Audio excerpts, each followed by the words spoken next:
Obviously, they got a big victory over Fox Creek a couple weeks ago, and then had the bye, and they beat Fox Creek in the game that was moved up to Thursday. Came out, and they were able to do some things in the passing game, which is just an added bonus to the rushing attack that was led by Jamal Washington that night. They have several guys that can run as traditionally Silver Bluff usually does, so they'll be looking to do some more of that again tonight. Silver Bluff likes to run. Midland Valley likes to throw it around a little bit, so we got two diverse teams going for another win tonight here in Graniteville. We'll take a break, and we'll come back and take a look at what else is going on around the area when we return on the pregame show for the game of the week on ASTV and WRDW My12. Now starting lineup for Midland Valley Mustangs. Leah made me feel at ease. I felt comfortable. I wasn't as nervous as I usually am about the dentist. What set this dentist office apart from other dentists I've been to is the modern technology. When I came in, she pretty much explained everything, and I got to actually see what she was going to be able to do. I'm really terrified about coming to the dentist, but she made me feel so comfortable. Because of Dr. Leah, I can smile. What's the foundation for a great community?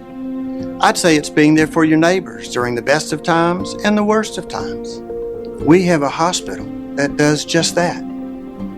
Aiken Regional Medical Centers provides over $72 million a year in uncompensated care for those in need. I call that neighbors caring for neighbors.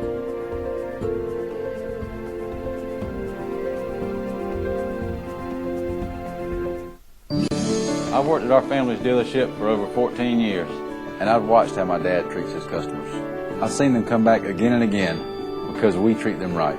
Now that I'm stepping up to be the general manager, I plan on carrying on that tradition because treating people right sets Satcher apart from the competition. We know you're going to shop around, but remember, at Satcher Ford, you're always going to pay the prices you're quoted. No dock fees, no surprises. That's the way Dad does it. That's how I continue to do it. Hey guys, I'm Jamie Johnson, owner of Crescent Automotive. Let me show you guys around. Our sales staff has over 75 years of experience servicing the CSRA's automotive needs. We offer everyday low windshield pricing, and every vehicle sold comes with a warranty and a Carfax history report. Our inventory changes daily, so come see us soon. We'll make you feel right at home. Or shop online at drivecrescent.com. And remember, everybody drives Crescent. You should too.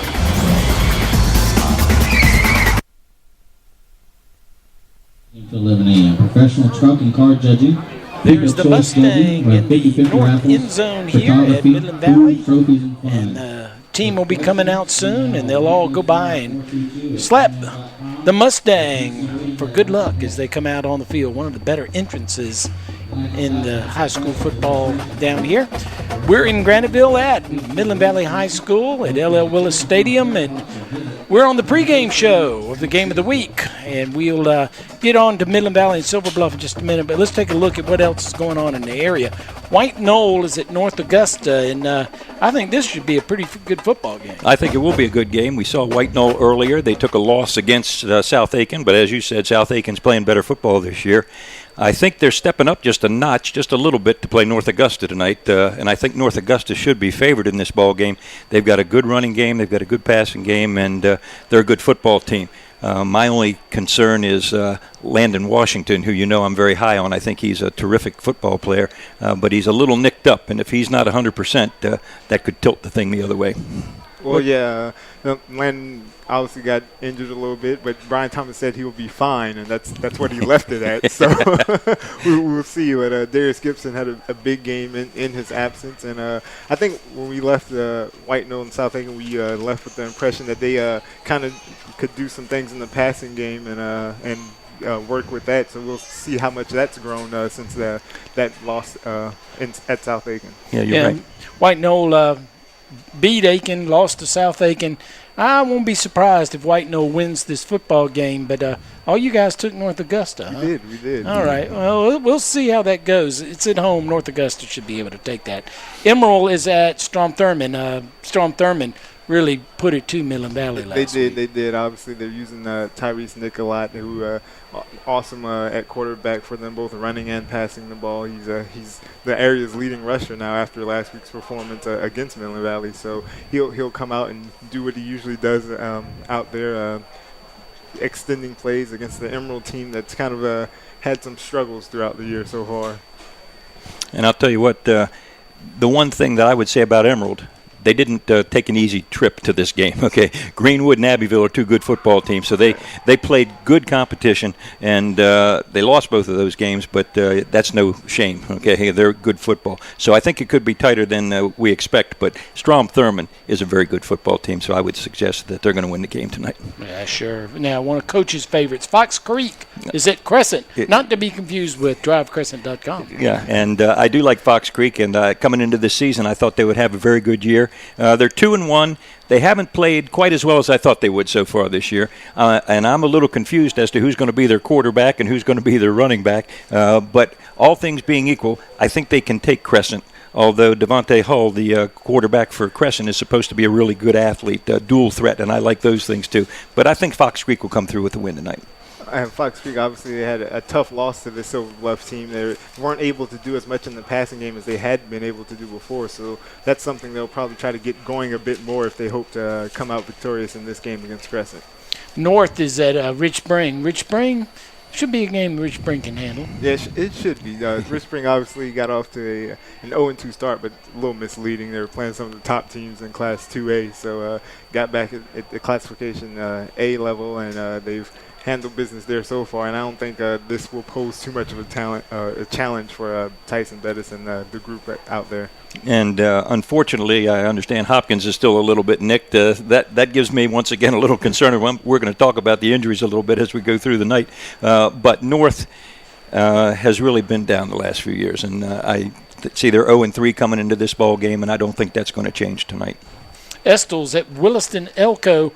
Williston Elko bounced back, won the big game last week. They so did, and they're getting there. And just as last year, okay, they started off a little slow. Now they've won a game. I think they're going to pick it up. They're another team that has a wounded running back, but I think they've got enough tonight to take care of Estel, and I think the Fighting Gators go to 0-4. Yeah, it's going to be a tall task for them this week, and Wilson Elko obviously has found their groove with the running game and the passing game with Will Nolan at quarterback, so they should be able to take care of that. All right, HKT, Hunter Connor Tyler is at Wagner Sally. This is probably one of the better games in our area tonight. It definitely will be. Wagner Sally's out to that fast start, and they're hoping to get off to a good region start because the Class A schools are already in region play because there's an 18 region out there. So they're hoping to get off to a good start there and keep that running game that has been so helpful for them going this week against HKT. They're experienced. They run the wing T, which I love at the high school level, and we're going to see that tonight with Silver Bluff, as a matter of fact. Here's the thing that scares me. 26-62 last year, and it was HKT that had the 62. That would be about a 40-point turnaround, and that's tough sometimes. And HKT has a good history of football. Now, they've been down a little bit. They're only 1-2 so far to start this year. And I don't mean to be harping on the injuries, but both their quarterback and their running back got a little nicked up. So I think Wagner Sally is one of the great stories in our county this year to be 3-0 and playing so well and putting up so many points. I like them tonight. This is a tough game. Better look out for HKT. I really am amazed that all of you took Wagner Sally. That was one I'd been. I think I'd gone out on the limb. You got to catch up. I did. I picked two upsets. Okay. Barnwell is at Swansea. Now, Barnwell, last week I picked number 1 in our poll. So just to put that out there, Barnwell playing great football there at Swansea. And Swansea, once again, a team that traditionally has been pretty good. They're 1-2 so far coming in this year. Wade Hampton and Barnwell played a phenomenal football game last week. And, boy, I'll tell you what, I got to really like a lot of the players that Barnwell can throw out there on the field. Dwayne Garrick, outstanding coach, tough, knows what he's doing. And Eric will appreciate my next comment. They made a believer out of me last week. I know that they can throw the football. Pete Elmore did a terrific job. They can throw it. They can run it. A little concerned about the defense still, and I know their coach had said, their defense is still a little bit of a work in progress. But I like Barnwell. I like them as a team, and I think they'll win tonight. I think on the defensive side there, they won't have to worry as much because I don't think Swansea's going to throw it as much as Wade Hampton did last week. Swansea's more of a running team, so Barnwell should be able to hone in on that and kind of slow them down there in that game. So I think Barnwell will have a pretty good chance. Well, I'll be very surprised if Swansea has a quarterback as good as the one we saw for Wade Hampton last week. He was phenomenal. He was really good. All right, Aiken. Here's an interesting one. Aiken goes up to play Greenwood. This is Coach Pippin's nemesis, Aiken. What do you think? Pippin is coming off a win over one of his other nemesis, Goose Creek, this past week. So he'll be looking to kind of continue that going this week with a win over Aiken. Obviously, Aiken playing up the classification and trying to kind of get some momentum going as they head into their bye week and then region play going forward. Aiken 2-1. Big victory over Strom Thurmond. An upset, but most of us thought. Brayton Sanders is playing very, very well. He's an exciting ball player. The thing that impresses me about what Greenwood has done, they're 4-0 coming in, but they beat Goose Creek. And Goose Creek, when you beat Goose Creek, who has been one of the top teams in the state recently, that's an impressive win. So I think they will be able to pull it out tonight. I think it's going to be closer than a lot of the folks up in Greenville expect. Or in Greenwood. Greenwood. You go up there. Lugol's at South Aiken. Does South Aiken bounce back this week? Oh, I really think they do. I think they have so much talent that they're going to bounce back this week. 35-34 was the win of Lugoff over Midland Valley. Okay, if Midland Valley can score 34 points, I know that South Aiken is capable of putting a big score on the board. I think they'll win this ball game. I think they do bounce back. They're better than that defeat that they suffered last week. Yeah, I think maybe some of the Friday night lights of Anderson got to them last week. Well, I believe they'll come out ready. Obviously, homecoming, they'll have another good showing out there as they did in the game we were at White Knoll. They really seem to play well in front of that home crowd, so I'm sure they'll be fired up tonight for homecoming. And I think they're looking to kind of get back to their winning ways with that strong offense and a talented defense that's been helping them out as well this season. They didn't do themselves any favors last week, so they'll look to right some of those wrongs. And that linebacking core for South Aiken, I think they're going to keep Lugoff to less than 35 points. I don't think they'll get that many tonight. Yeah, they're 1, 2, and 3 in tackles in our area, the South Aiken linebackers. All right, we're going to take a break, and when we come back, we're going to look at tonight's game of the week. Midland Valley playing host to Silver Bluff when we return on the pregame show for the game of the week on ASTV and WRDW My12.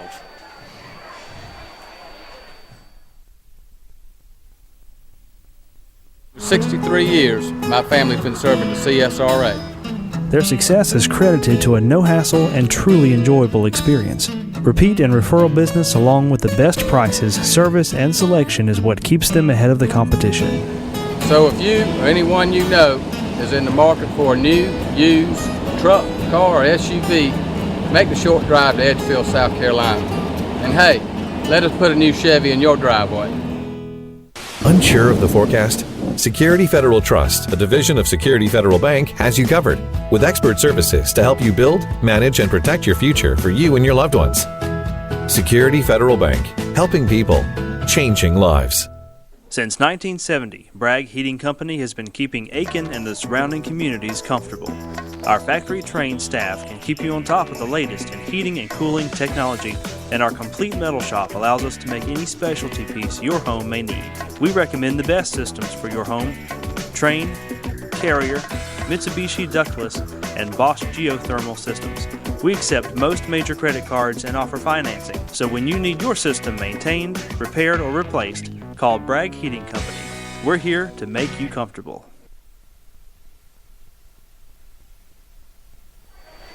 Welcome back to the pregame show for tonight's game of the week between the Mustangs of Midland Valley. They play host to the Bulldogs of Silver Bluff High School. And we're going to talk a little bit about this group here tonight. And looking at the stats is kind of interesting, the stark contrast. You've got the second leading passer in DJ Boyd from Midland Valley. He's got 78 attempts, I think, and 37 completions, if I remember correctly, and second most yardage to Tyrese to Nix, right? Passing to Cody Boyd. Okay, Boyd. From a standpoint of the other quarterback tonight, which is Trotty. Trotty is 3 for 6. And when you look at it, Silver Bluff has 7 people in the top rushers, while Midland Valley has 2. Midland Valley has 4 wide receivers in the top receivers. Silver Bluff has none. So the contrast I'm making is one of them's going to throw the football, the other's not, and going to run it a lot. And the quarterback, Trotty, has been showing himself as an outstanding runner. And he's a large young man to be a quarterback at the high school level, powerful, did a very good job. And tonight, Eric, I'm waiting to see them bring out my favorite football play of all time with the wing T, okay? And whenever we got in trouble offensively, and they may get in some trouble tonight because they are playing up a little bit against a team that can play some defense, okay? My slogan was, when in doubt, run the waggle, okay? And I'd love to see them throw that waggle or run the waggle, which can be a run-pass option, and see if they can open up their passing game a little bit. Preseason, this is another coach that promised us he was going to throw the ball more. They were going to work on throwing it more. So far, he's only thrown 6 passes now in 3 games. That's not a lot. So I'd like to see that tonight. And to give him credit, Washington was quarterback the first time, so I don't know how many he threw against South. The interesting thing about that is they wanted to get the ball in Washington's hands more because he's an athletic. So Sure. they moved him from quarterback and put him outside. And while he's only thrown 6 passes, it's been an effective passing game because one of those passes was to Washington for a touchdown in the Fox Street game. It was about 80 yards, wasn't it? No, he had an 80-yard run also. Oh, okay. But he also caught a touchdown pass for, I believe, 15 or something like that. All right. He caught one for a touchdown too. So they can go there when they need to. As I said last week with Barnwell, I don't know if it'll be as effective as Barnwell's was, but they can try it. But on the other side, Midland Valley's going to spread it out and throw the ball around. But Tyrese Washington can also get it done out of the backfield for them as well. He's had some consistent games from the running back position, so they can kind of balance it out there when they need to. And it was impressive that they scored 34 against White Knoll. I mean, that was a lot of points to put up there for Midland Valley. And I will be curious to see how their offense is tonight. Okay. All right, well, we're going to take a break. We're going to stand aside while they play the national anthem, and when we come back, we'll get ready for tonight's kickoff. Tonight, the game of the week on ASTV and WRDW My12.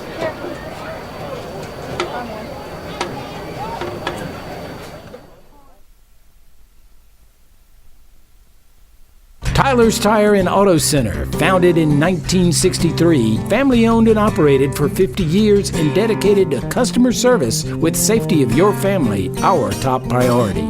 Tyler's Tire is a full-service tire retail, tire repair, and automotive repair facility with ASC certified mechanics. Located in 2 locations, 1019 Richland Avenue West and 1518 Whiskey Road. Let our family take care of yours. Tyler's Tire and Auto Center. Were you recently arrested for driving under the influence? Are you looking for an experienced DUI attorney but don't know where to start? The Chandler Law Firm can help. We know being charged with a DUI is an intimidating and frightening experience. A DUI conviction can lead to fines, court costs, probation, license suspension, and even jail time. Time is of the essence. The sooner you call, the more likely we're able to protect your rights. You can count on Chandler. When I came in, Dr. Leah made me feel at ease. I felt comfortable. I wasn't as nervous as I usually am about the dentist. What set this dentist office apart from other dentists I've been to is the modern technology. When I came in, she pretty much explained everything, and I got to actually see what she was going to be able to do. I'm really terrified about coming to the dentist, but she made me feel so comfortable. Because of Dr. Leah, I can smile. What's the foundation for a great community? I'd say it's being there for your neighbors during the best of times and the worst of times. We have a hospital that does just that. Aiken Regional Medical Centers provides over $72 million a year in uncompensated care for those in need. I call that neighbors caring for neighbors.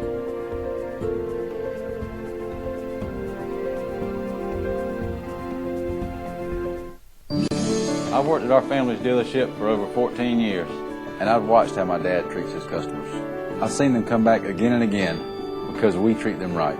Now that I'm stepping up to be the general manager, I plan on carrying on that tradition, because treating people right sets Satcher apart from the competition. We know you're going to shop around, but remember, at Satcher Ford, you're always going to pay the prices you're quoted. No dock fees, no surprises. That's the way Dad does it. That's how I'll continue to do it. Hey guys, I'm Jamie Johnson, owner of Crescent Automotive. Let me show you guys around. Our sales staff has over 75 years of experience servicing the CSRA's automotive needs. We offer everyday low windshield pricing, and every vehicle sold comes with a warranty and a Carfax history report. Our inventory changes daily, so come see us soon. We'll make you feel right at home. Or shop online at drivecrescent.com. And remember, everybody drives Crescent. You should too.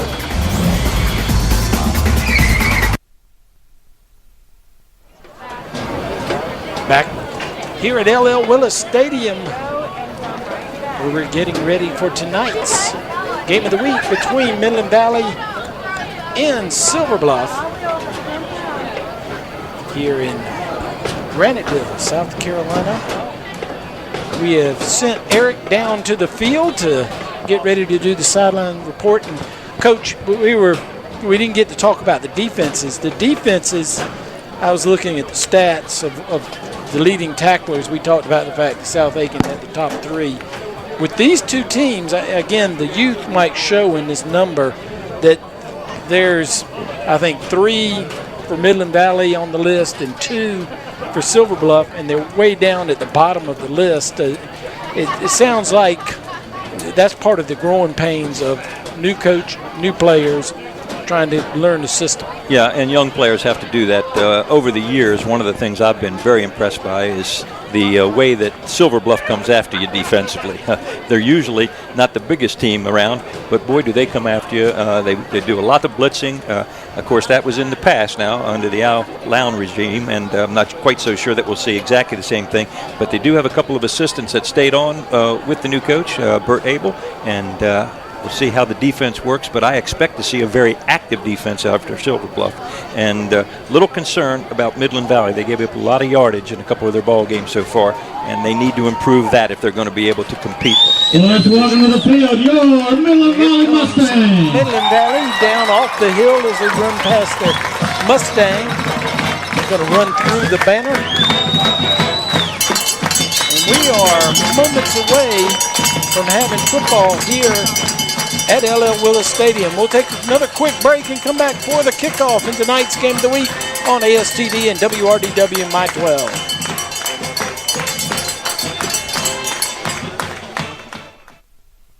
Tyler's Tire and Auto Center, founded in 1963, family owned and operated for 50 years and dedicated to customer service with safety of your family, our top priority.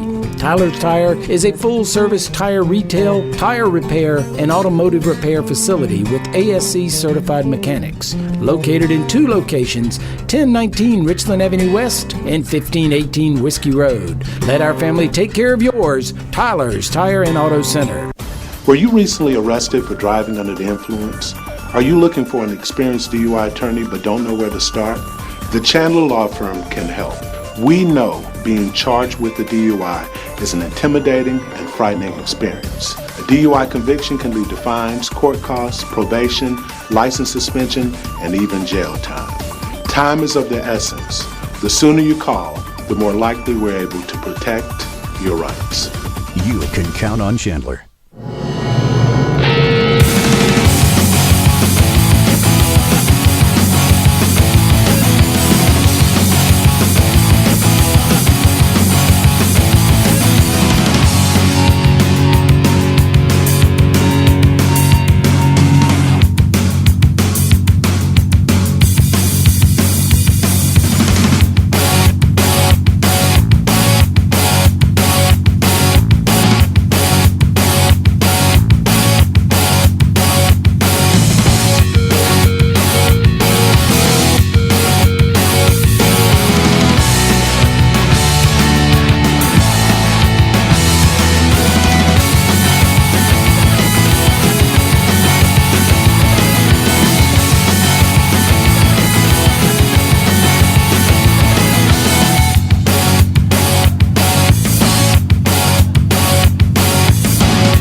live at the field at LL Willis Stadium in Graniteville, South Carolina, where tonight the Midland Valley Mustangs play host to the cross-county rivals Silver Bluff Bulldogs as the captains meet for the coin toss, and we are moments away from the Pendarvis kickoff, and we're looking for a good game tonight.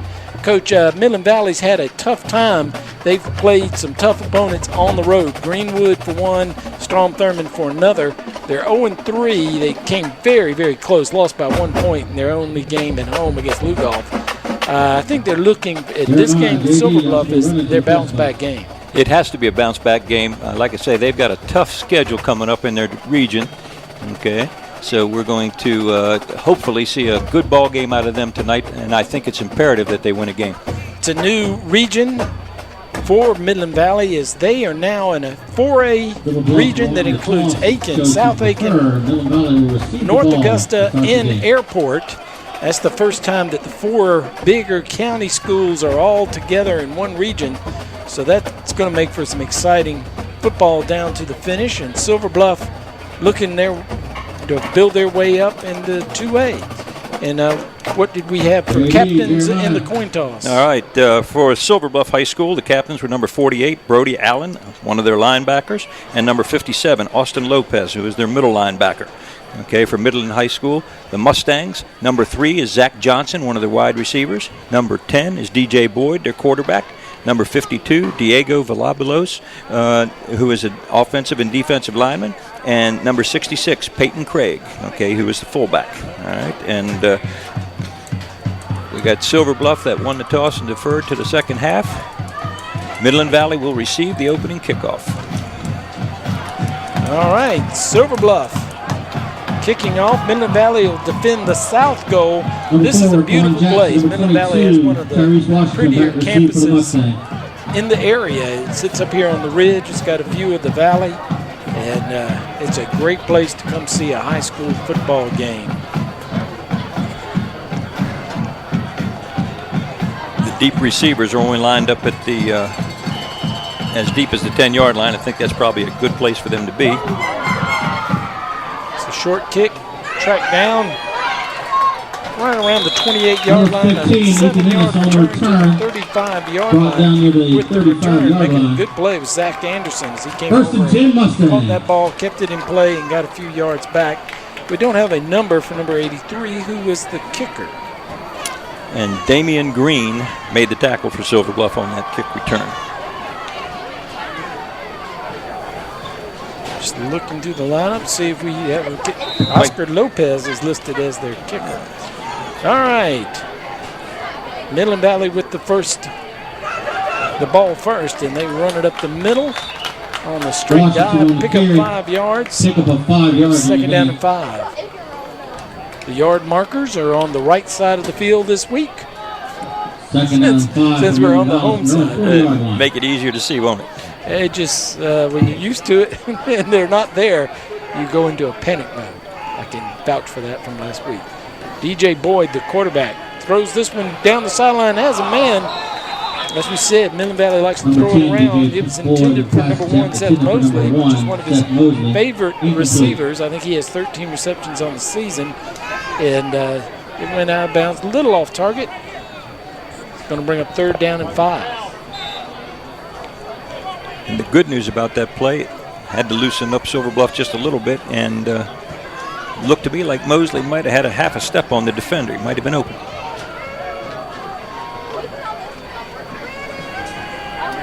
Here it goes again, same play. Reaching up with one hand. Mosley could not bring that in. It was good defense by Silver Bluff. Silver Bluff had him covered, so it's going to be a 4th down. The punting unit will come on the field. Number 12, Silk Ingram. Another great name. The defensive back for Silver Bluff is named Silk Ingram. He was on defense. He follows Dazzling Thompson, the DB from Wade Hampton last week, which had the great name Dazzling. All right, our first punt of the ball game, Midland Valley.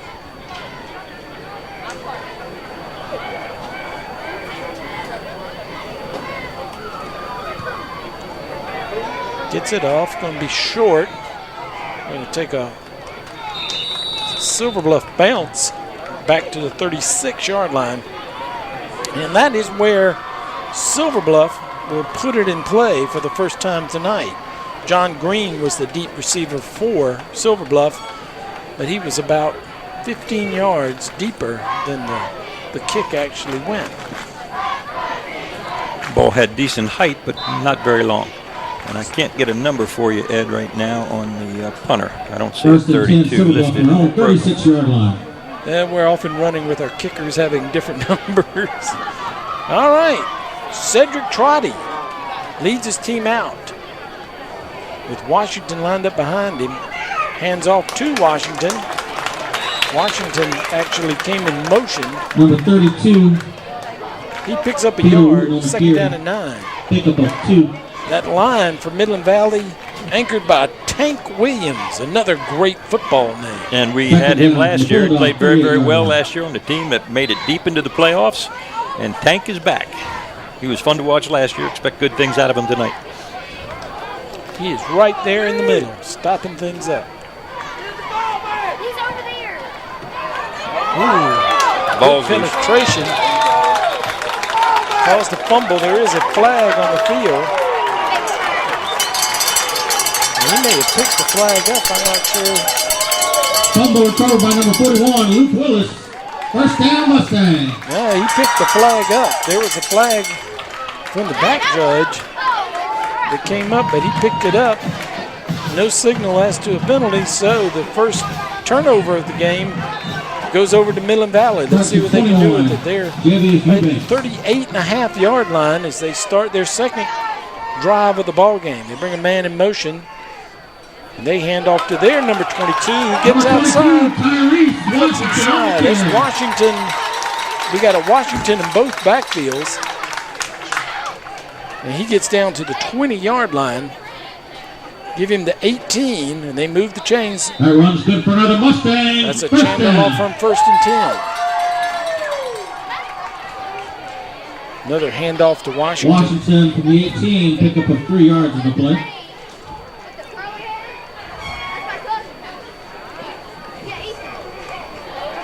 We can do an over-under and how many times I get the 22s messed up here tonight. Already done that once. There's a quick out pass. This time Mosley catches it, but he loses the yardage they gained on the first play. Jimmy Foreman, number 28 on the defense. Nice play by the outside linebacker, and he's only a sophomore. That's well done. 3rd and 10. So DJ Boyd, third pass, he's thrown all of them in the way of Seth Mosley. Now looking that way again, going down the sidelines. This time better pass. Did he get in? They're going to say no. Great pass, incomplete. Incomplete, just out the side of the end zone. And that's going to bring up 4th down. Let's see if we get a field goal. We're going to have a field goal attempt. And again, it's number 32, who we do not have in our program. We do have a kicker, Zach Kennedy, is number 30, so we're going to guess that 32 is Zach Kennedy. That's better than no name at all. Kick is up, long enough, and it is good. No good. It was wide left. Wide left. A little bit of a delay there from the officials. It was plenty long, but it curled around before it got to the upright. So no score. Silver Bluff dodges that bullet, and they'll take over on downs at the 20-yard line. And Midland Valley's got to be disappointed coming away with nothing there. And that was a sort of a weird field goal. The kicker kicked it nice and high, just missed it left. But Silver Bluff really didn't make any effort to rush the kick. I don't know if they were expecting a fake or something else, but really just let him take his time and get the kick off. Yeah, once again, now this time number 22 is not Washington, but Raycon Mann on the carry. Pick up of 3. He picked up 3 yards, 2nd down and 7.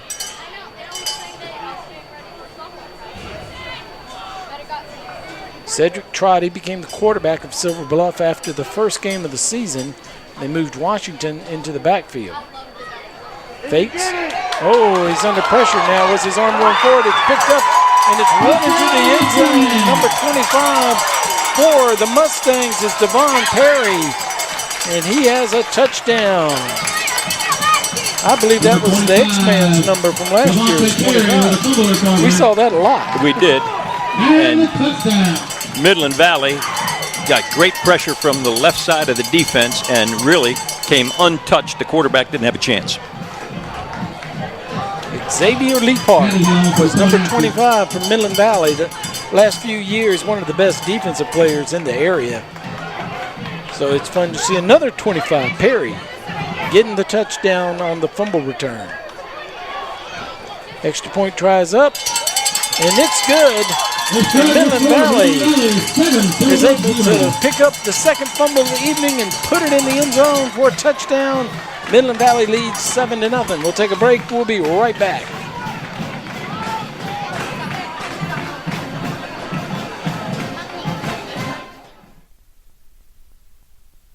Your local home loan expert since 1922 is Security Federal Bank.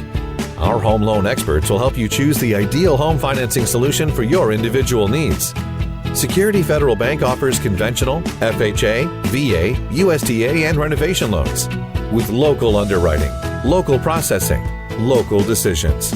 Call your local home loan experts today at 803-641-3000. Security Federal Bank, helping people, changing lives. Let's take a look at the drivecrescent.com instant replay of that touchdown.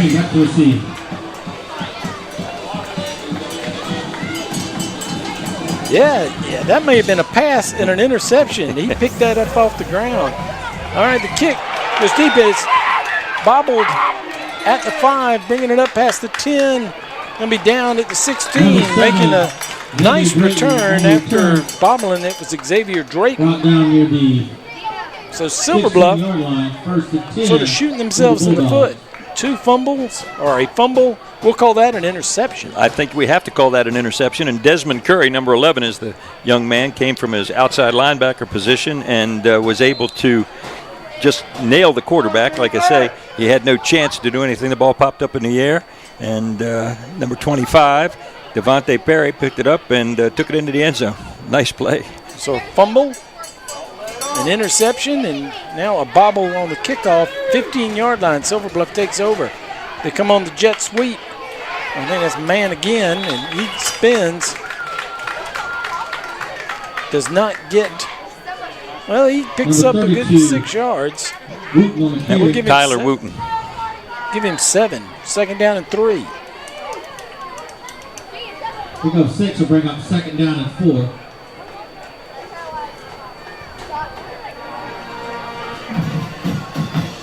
This is Drayton, Xavier Drayton, who returned the kickoff. He fights hard. I think he's going to get the first down of the evening for Silver Bluff.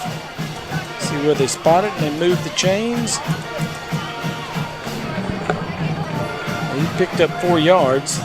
It's going to be a Chandler Law Firm 1st and 10. Pick up a 4, that'll result in a Silver Bluff first down.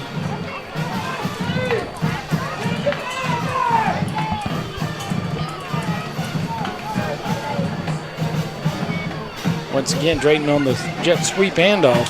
He's going nowhere. That's maybe got a yard. Drayton on the carry. So far, I've been impressed with Midland Valley's defense. They're putting a lot of pressure up there. They're getting good penetration. 2nd down and 9. If you take a look at them, they've got all 11 players within 5 yards of the line of scrimmage. They're not expecting a pass. Tell you what, number 11, Desmond Curry, he's having a good night already so far from his outside linebacker position. He caused that interception, and he just dropped the ball carrier there for a big loss. Wooten, he lost 5 yards. It's going to bring up 3rd down and 14. All right, Mustang fans, it's 3rd down. We've yet to see from Silver Bluff, number 3, Jamal Washington, who had over 100 yards rushing against Fox Creek. He's number 3. Now, a keeper in Midland Valley does a great job of covering that up, not letting him get away and slip through. Tank Williams puts it nail in that one and brings it down. I know you've been waiting to say that. Tank Williams on the tackle. Good job by the entire Midland Valley defense. Got 2, 4th down and 12. Punting unit comes on.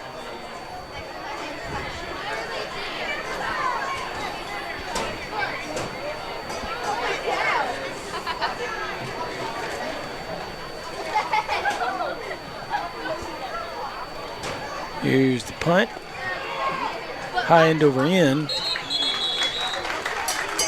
Receiving is Will Sheehan. He calls fair catch, catches it at the 49-yard line of Midland Valley. A yard short of midfield, and Midland Valley leading 7-0 is back on the field with the football. And that's a nice play by Will Sheehan. Good call to make the fair catch. That was the right decision. Did it very well.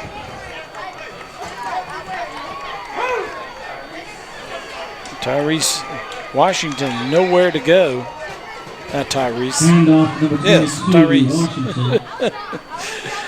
It's Jamal Washington for Silver Bluff. Tyrese Washington. Markel Bing, number 51, one of the tacklers in there. Loss of 2, 2nd down and 12. Correction, loss of 3, 2nd and 13 from the Mustang 46-yard line.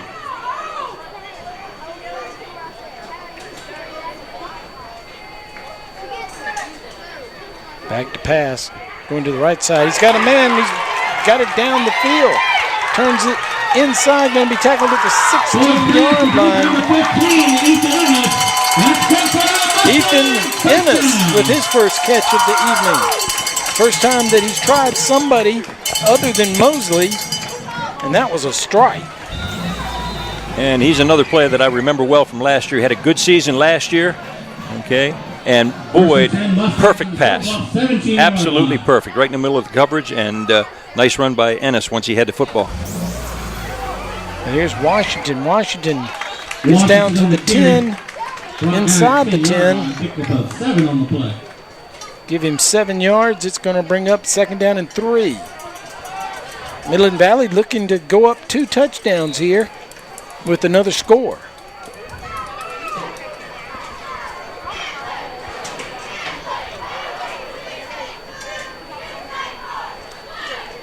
Hands it off. Washington's in the clear, 5-yard line, into the end zone, touchdown. Tyrese Washington puts the 2nd touchdown on the board for Midland Valley. They go up 13-0. I'd say this is what the doctor ordered for the Mustangs. Well, so far, it is exactly what they wanted to see, and they're doing a great job at it. Well done.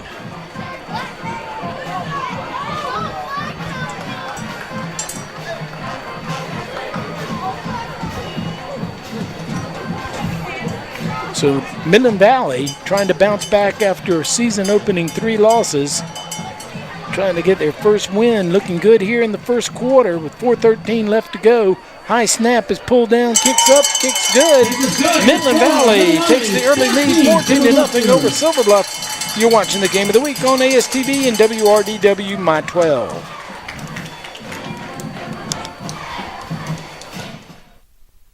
Hi, I'm Richard Pendarvis. For over 63 years, my family's been serving the CSRA.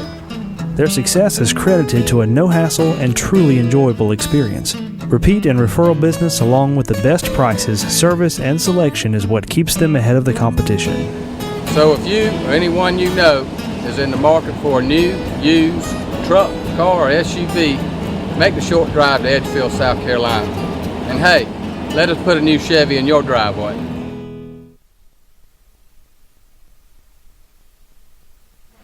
$14-0, the Mustangs over the Bulldogs as Midland Valley returns a turnover, interception for a touchdown, and now drives one in. This kick going out of bounds. So that'll be spotted at the 35-yard line where Silver Bluff will get pretty good field position. Penalty on the Mustangs on the kickoff. And they'll try to get something started here. Let's go to the DriveCrescent.com replay. I'll tell you what, the offensive line did a terrific job. Little counter action. Whoa. Looking at that replay, that ball came out before he crossed the goal line, it looked like to me. That would have been disastrous. They gave him the touchdown.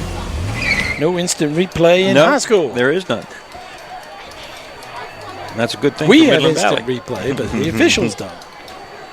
All right, here comes Silver Bluff in their wing tee. Here's the dive play. And that gets yardage. 9 yards. Going to be second down and 1. And again, man with the carry. Very nice run right up the middle. I would bet that they trapped that. Second and 1 from the Bulldogs, 44-yard line. As I pointed out, Washington, the running back for Silver Bluff, who started the year at quarterback, has not played yet. He's not on the field. He's number 3. You don't see him on the sidelines right off the bat. Here's Drayton. He's going to pick up the first down, and he's going to cross midfield to the 48-yard line into Mustang territory.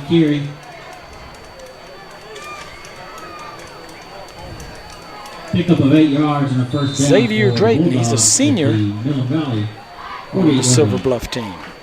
Chandler Law Firm, 1st and 10 at the 48-yard line.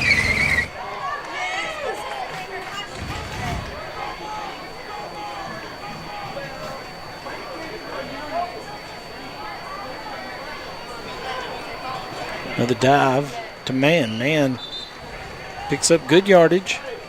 Man to the 42. Up the middle of the carry. Pickup of 5 yards. Call it the 42 and a half. Picks up 5, second down and 5.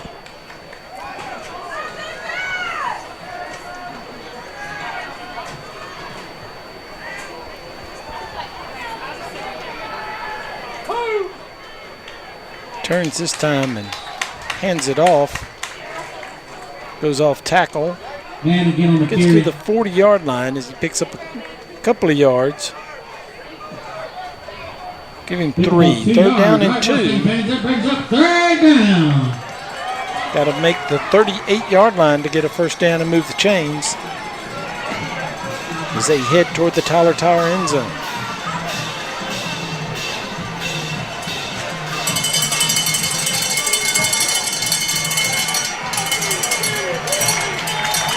Good effort. Gets across the 40, but he's going to be about a yard and a half short. It's going to bring up 4th down, and is this 4-down territory? And they were pulling 2 linemen to the right that time, but the penetration killed that play. Okay, and that is one of the ways you can be successful against that wing T offense. Silver Bluff going to go for it. Trailing 14-0 here in the first quarter. Brings Drayton in motion. Drayton keeps. Drayton's going to get the first down and get down to the 36-yard line. He'll have it by a couple of yards. Drayton on the carry. That'll move the chains. Chandler Law Firm, 1st and 10. 1st and 10, Silver Bluff. And one of the coaching points, Silver Bluff is doing very well. When you run that sweep, you're supposed to turn it 90 degrees right off tackle up the field. That's exactly what that young man did. Good run. Picked up the first. Brings a man in motion, hands off, drives hard, gets across the 30-yard line to the 29. 32, Tyler Wooten on the carry. Wooten on the carry. And it looks like Silver Bluff has calmed down. They had a very poor couple of minutes to begin this ball game. A couple of turnovers were critical and didn't look very good. Now they're moving the football.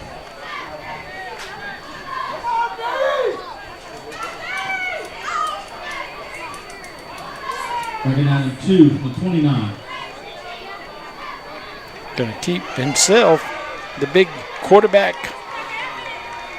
Trotty gets outside, going to pick up the first down, get close to the 20-yard line. Another Chandler Law Firm, 1st and 10 at the 21. Yeah, you're right. Silver Bluff settled down. Yeah, they Good have job settled by down. the coaches. And that play that they just ran right there, they let the quarterback go out basically by himself, but they could add the pass off of that also. Could be very effective for him. The old waggle play. Yeah. 22, man on the carry. Another dive from Mann. He's going to pick up a couple of yards, maybe 3. Second down and 7 coming up. Quentin Mathis, junior linebacker for the Mustangs. Nice job on that last tackle. There's nothing like running the football that will run that clock, and the first quarter comes to an end. Midland Valley had it all in the first quarter. They're going to lead 14-0. Silver Bluff is threatening, though, when we come back on the Game of the Week on ASTV and WRDW My12. Tyler's Tire and Auto Center, founded in 1963, family owned and operated for 50 years and dedicated to customer service with safety of your family, our top priority. Tyler's Tire is a full-service tire retail, tire repair, and automotive repair facility with ASC certified mechanics. Located in 2 locations, 1019 Richland Avenue West and 1518 Whiskey Road. Let our family take care of yours. Tyler's Tire and Auto Center. The harvest moon coming up over the trees. Also a little bit of a blood moon. Well, that looks pretty nice, doesn't it? It's a big moon tonight. It's one of the bigger ones that you will see this year. And this is a nice setting for a football game out here in Graniteville also. It is a beautiful place. It's a beautiful night for high school football. Stay tuned at the end of tonight's game, and we'll be naming the Center for Dentistry MVP.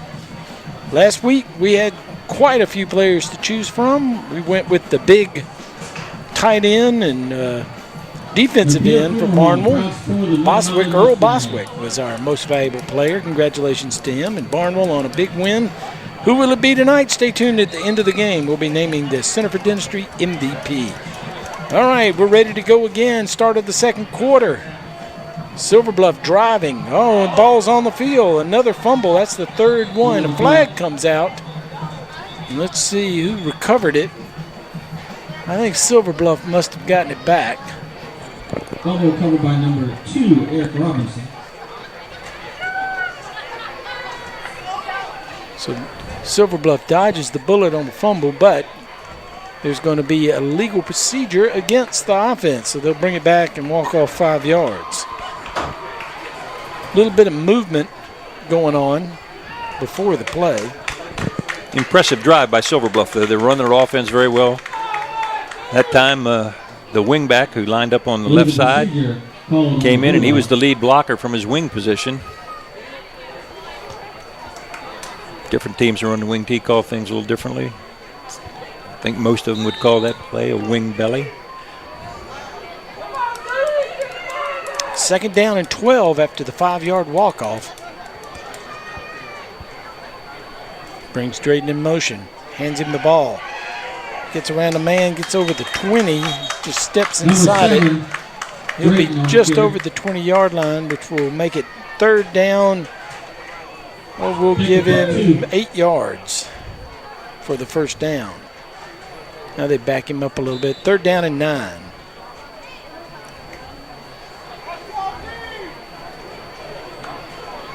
All right, Mustang fans, it's third down. They're going to say he stepped out right at the 20-yard line.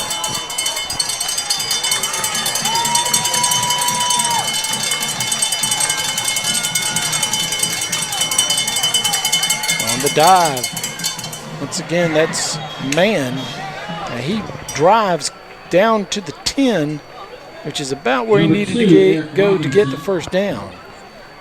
Did he get enough? Yep, he's going to move the chains. Chandler Law Firm, 1st and 10. First and goal at the 10.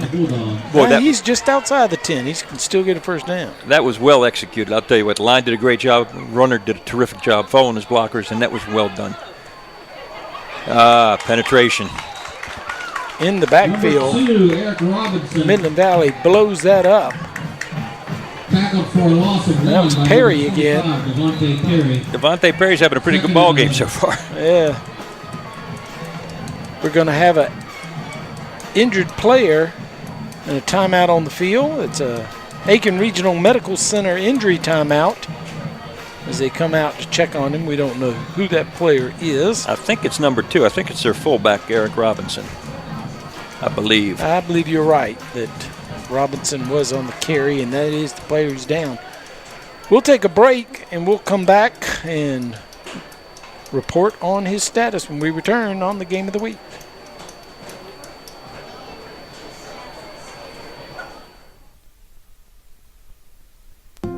Whether you volunteer your time, make a donation, or both, giving back to our community is what makes Aiken so strong. It's the spirit of a great city. Each year, Aiken Regional employees donate thousands of man-hours and dollars to local charities and nonprofits, and the hospital sets aside $100,000 as well. We're committed to giving back and paying it forward.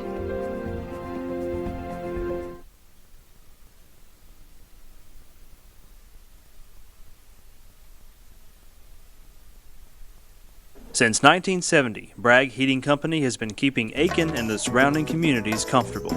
Our factory-trained staff can keep you on top of the latest in heating and cooling technology, and our complete metal shop allows us to make any specialty piece your home may need. We recommend the best systems for your home: Trane, Carrier, Mitsubishi ductless, and Bosch geothermal systems.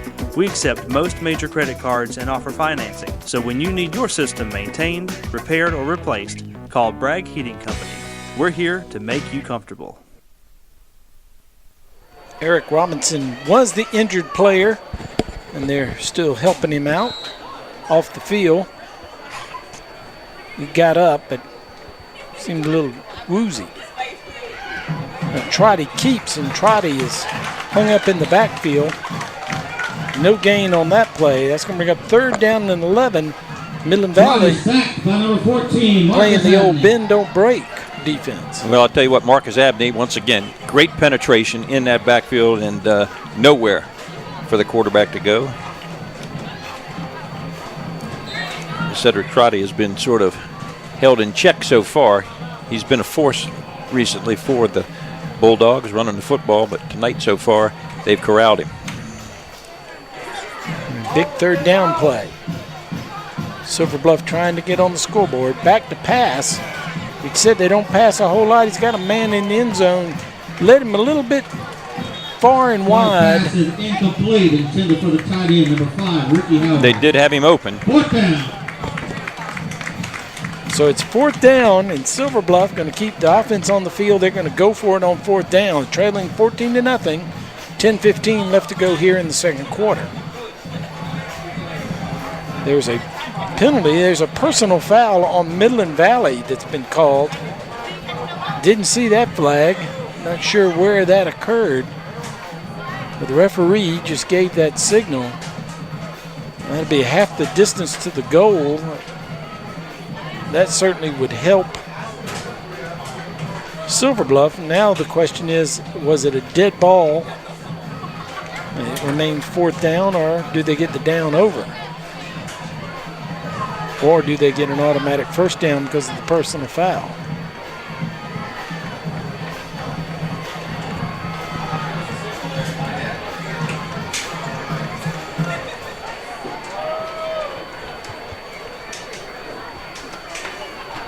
So it's a dead ball personal foul on Midland Valley. It remains 4th down. It's 4th down. Silver Bluff on the 6-yard line. They can make a 1st down, and we're going to have a timeout on the field. Silver Bluff is going to talk about it. We've got a Bragg Heating Company timeout, and we'll take it with them. We'll be right back.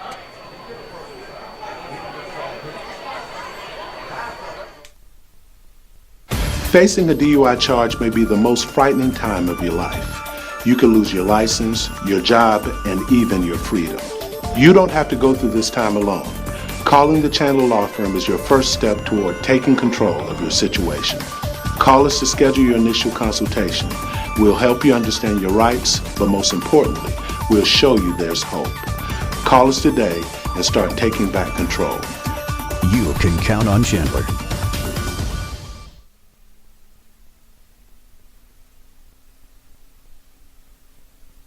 Church is providing pregame meals for the Harvest Moon. Got good to the guys in the truck. Strange things happen on full moons, they say. So far for Midland Valley, it's been all but good things. Yeah, it hasn't been strange at all. It's been very, very nice. And maybe something will happen here for Silver Bluff. They need something good to happen. They have not been able to stop Midland Valley really at all. They missed on the third down play, and after the play was dead, a personal foul was called on Midland Valley.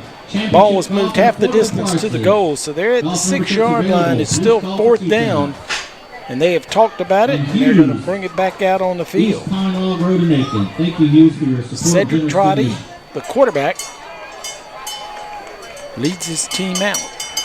All right, Mustang fans, let's stomp some hole in those bleachers. They're going for it on 4th down. Pistol formation brings a man in motion. Drops back, looks to pass, throws in the middle of the field. I think he's got it. He's got it. Touchdown. Threw it into a pile. Pass ball for a touchdown. And the pass was caught by number 32. That's Tyler Wooten. And Wooten's had a big afternoon, or big evening so far. Run the ball a number of times, and now he catches the pass for the touchdown. And that was thrown into a crowd, but it worked out. So for a team that doesn't throw much, they get a big one right there. 1 for 2 on the evening on passing. He's at 50% for the season. He was 3 of 6. Coming in was Trotty. Now the point after try is no good. Number 83. Came out low. Never got there. So 14-6 is our score. Is Midland Valley gives up the first points of the game. Silver Bluff's on the board. Midland Valley 14, Silver Bluff 6. And it's 14-6. So big clutch plays. 4th down. And Silver Bluff on 4th down really needed to put some points on the board, and they got it. He had plenty of time. And Tyler Wooten went up there very nicely to catch that football. You always tell your kids to get it at its highest point, and he did that. Okay, looked like a basketball rebounder, and made it look pretty easy. Nice catch. Looked like Aiken Standard Sports Editor Eric Russell was right there on top of it. I think he was thinking about going out and trying to make a play on it. Right there in the end zone, doing a stand-up job. Got time for a sideline report from Eric after he gets out of the end zone. No, we don't have a number 83 on our roster, but number 87 is listed as the kicker, and that would be Oscar Lopez. So we'll assume that that's the case. All right. Here's a return. Midland Valley going to have great field position as that is. Ethan Ennis, Ethan Ennis 47-yard line. Makes the catch and brings it up quickly. That's a nice return. And we've got a couple of familiar names here making their presence known again this year, Ennis being one of them. Had a nice catch earlier and a nice run after the catch. Nice return on the kick. So Chandler Law Firm 1st and 10 from the 47 of Midland Valley. Midland Valley's had pretty good field position all night long. DJ Boyd, the quarterback, keeps coming outside. He's got some room. Running hard, going to go up over the 40-yard line into Bulldog territory as he crosses the 40. Picks up 13 yards. They're going to mark it down right at the 40. Chandler Law Firm 1st and 10. And Boyd eluded the pressure coming from the left side of the defense that play. Turned on the Jets. That's a nice run by Boyd. Fakes the handoff. Quick pass outside. Caught getting down the sidelines close to number 5, Will Sheehan. To the 30-yard line. Will Sheehan brings it up. 7. They're going to say he stepped out at the 33. From the Silver Bluff, so a 7-yard gain. 2nd down and 3. Hands off. This time to Washington. Washington stumbles, keeps his feet. Now steps inside, makes a nice move, picks up good many yards after stumbling in the backfield. He gets down to the 26-yard line. That'll move the chains. Another Chandler Law Firm 1st and 10 coming up as he picked up 7 yards.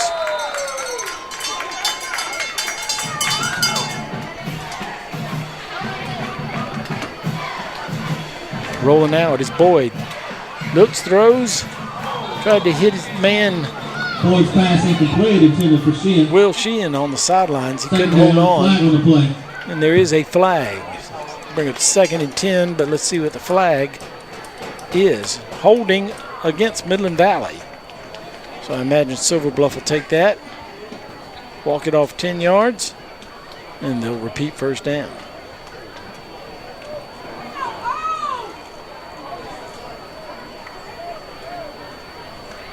Holding against the Mustangs. Walks it back to the 37.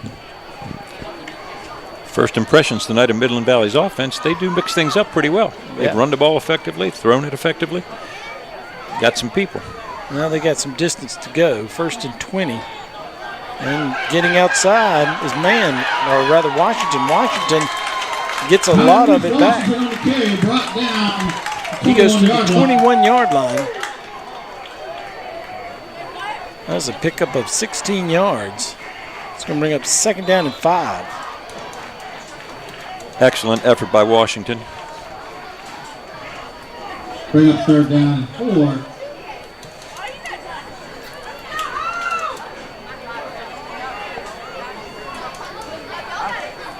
Back to pass, looking to his left, over the middle, he's got it for a touchdown.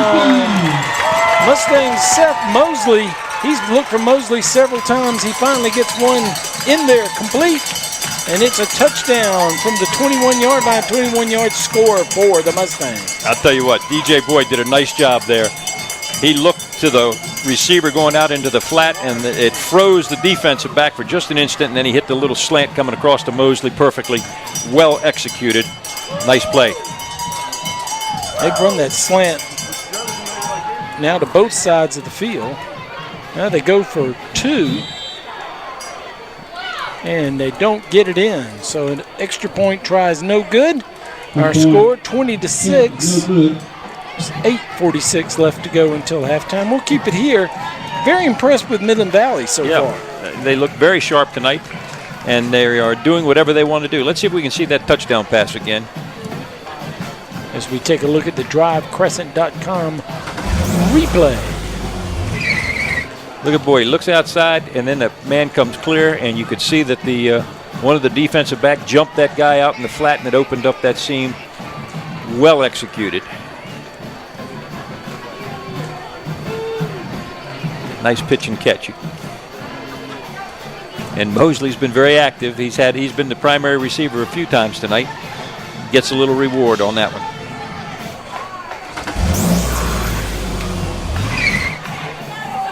So Midland Valley up 20-6 here at home as they try to get their first win of the season. Silver Bluff needs to get ball back and go down the field like they did on their last drive. Well covered by Midland Valley on the kick. That was Xavier Drayton on the return. Got up over the 20-yard line. That's where Silver Bluff will put it in play. Chandler Law Firm 1st and 10. Javius Eubanks finished that play off. They had the runner corralled, and he put him down. Nice tackle. 25-yard line. 1st and 10. Once again, Cedric Trotty leads his team out. Obviously, Washington not playing tonight, the running back from Silver Bluff. So we have not seen him. Well, big play. That's Wooten who caught the touchdown pass. He gets up over the 35. That's going to move the chains. Another Chandler Law Firm 1st and 10 at the 36. Number 32. 11 yards on the play. Pickup of 11 yards. Good start to this drive. They were very effective on the last march. Let's see what they can do now. There's Drayton. Drayton finds a hole, does a flip. Pretty much almost landed on his feet. That would have been a Sports Center top 10 if he lands on his feet and keeps running. Picks up 9 yards to the 45-yard line, 2nd down and 1. Silver Bluff spreading the ball out very well. Here you see the two linemen pulling to the left. Got big number 71 on the run. That's Brandon Green. That's a big body to be pulling. It's Midland Valley, after getting gashed for a couple of plays in a row, they rise up and play tough defense, where man gets hit in the backfield, loses yardage. Mentioned Brandon Green on the last play, pulling right guard at 6'1", 315 pounds. He's a big man. That's a big man. Loss of 2 on the play, 3rd down and 3.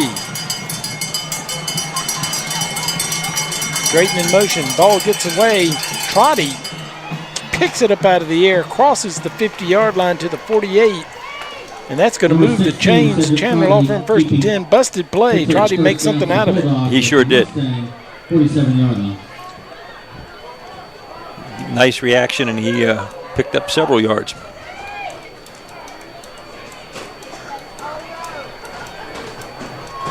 Into Bulldog territory. Chandler Law Firm 1st and 10, 47-yard line. Once again, Drayton, that play worked well a minute ago. This time met in the hole. Good tackle. That was number 35, Quentin Mathis, who stepped up, laid the wood. And we've got another Aiken Regional Medical Center timeout on the field. Another player is hurt, and I believe it's Xavier Drayton who took the hard end of that hit by Mathis. Why don't we take a break, and we'll come back and report on the ARMC injury report when we return.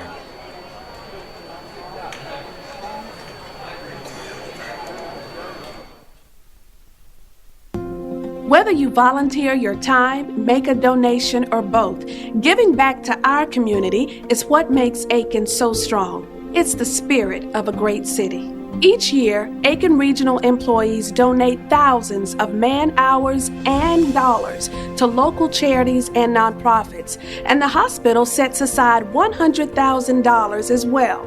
We're committed to giving back and paying it forward.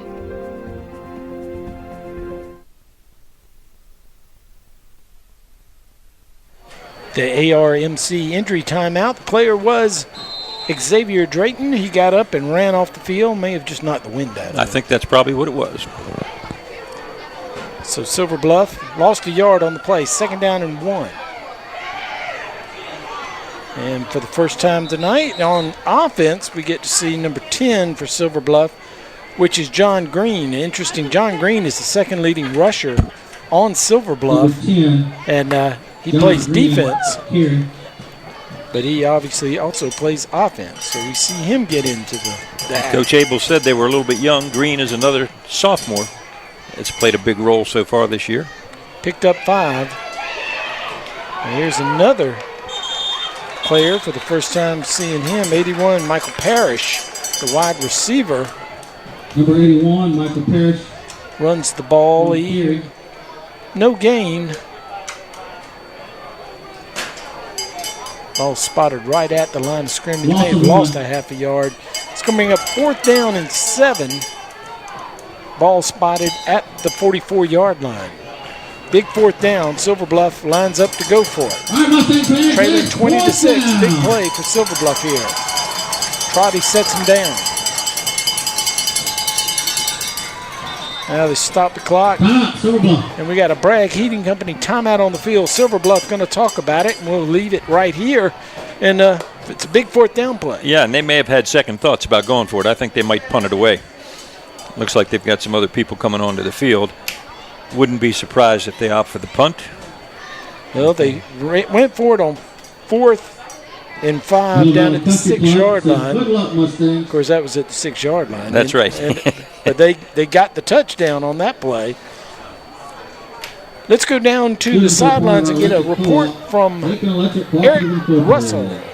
Hey guys, right now Strong Thurman is all over Emerald, up 24-0. North Augusta has a 6-0 lead in their game, and Fox Creek is up 7-6 on Crescent. Very good. Thank you, Eric. Did you get a good shot of the play in the end zone? I did. You were right there on top of it. I hope it came out good. Let's put it like that. We thought you were playing defense. We're glad you didn't interfere.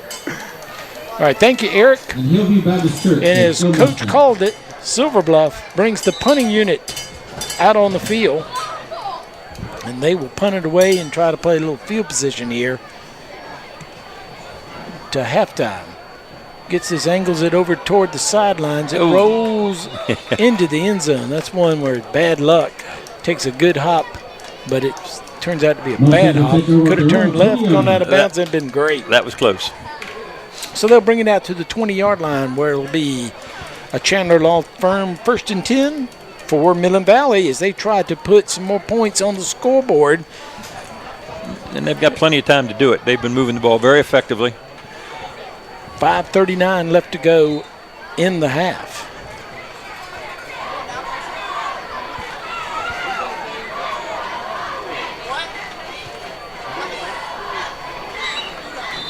Go with the dive. Tyrese Washington on the carry. Washington picks up 4 yards to the 24. Second down and 6. From the Mustang 24-yard line.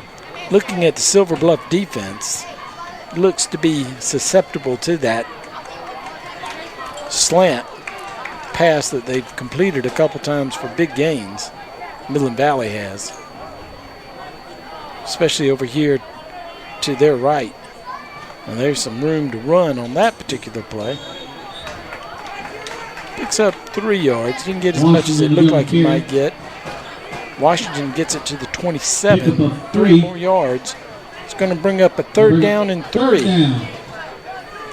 Big 3rd down play for Silver Bluff here if they want to get this ball back before the half.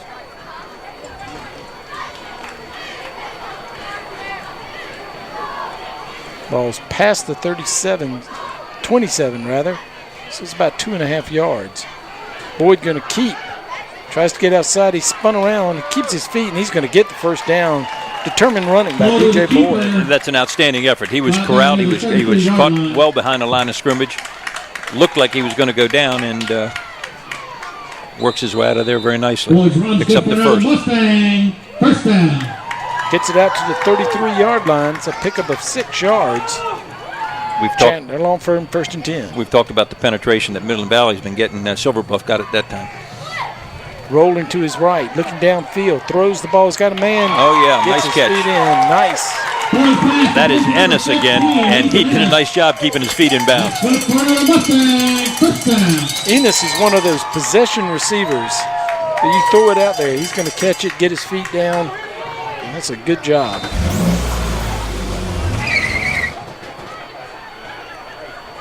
Here comes man again. Man looks to get outside, makes a man miss, another man miss. Going to get inside the 35 to the 33-yard line. Good running that time by man. Washington. Silver Bluff 33-yard line. Yeah, that was Tyrese Washington again. Mustang, 1st down.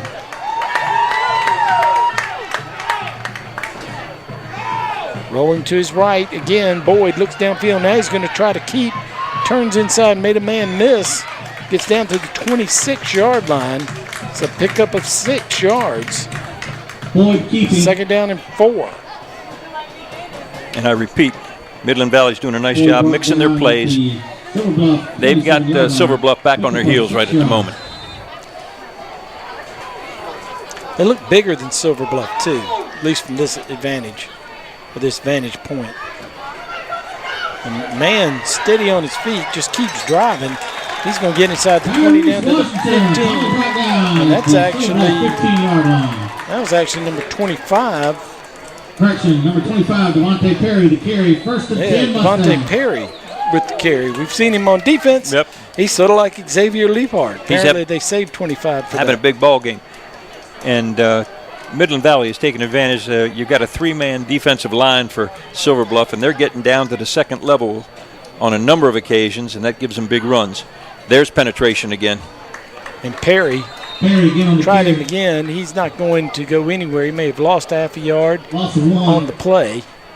Bring up second down and 11. And Marlo Jones, number 52, defensive end, he got in there, disrupted that play, and let the rest of his buddies clean it up. That's what they have to do. They cannot let Midland Valley get to that second level and block those linebackers, or they're in big trouble. Fakes. Now we got a flag. He went for the slant, and that was a touchdown. Caught it.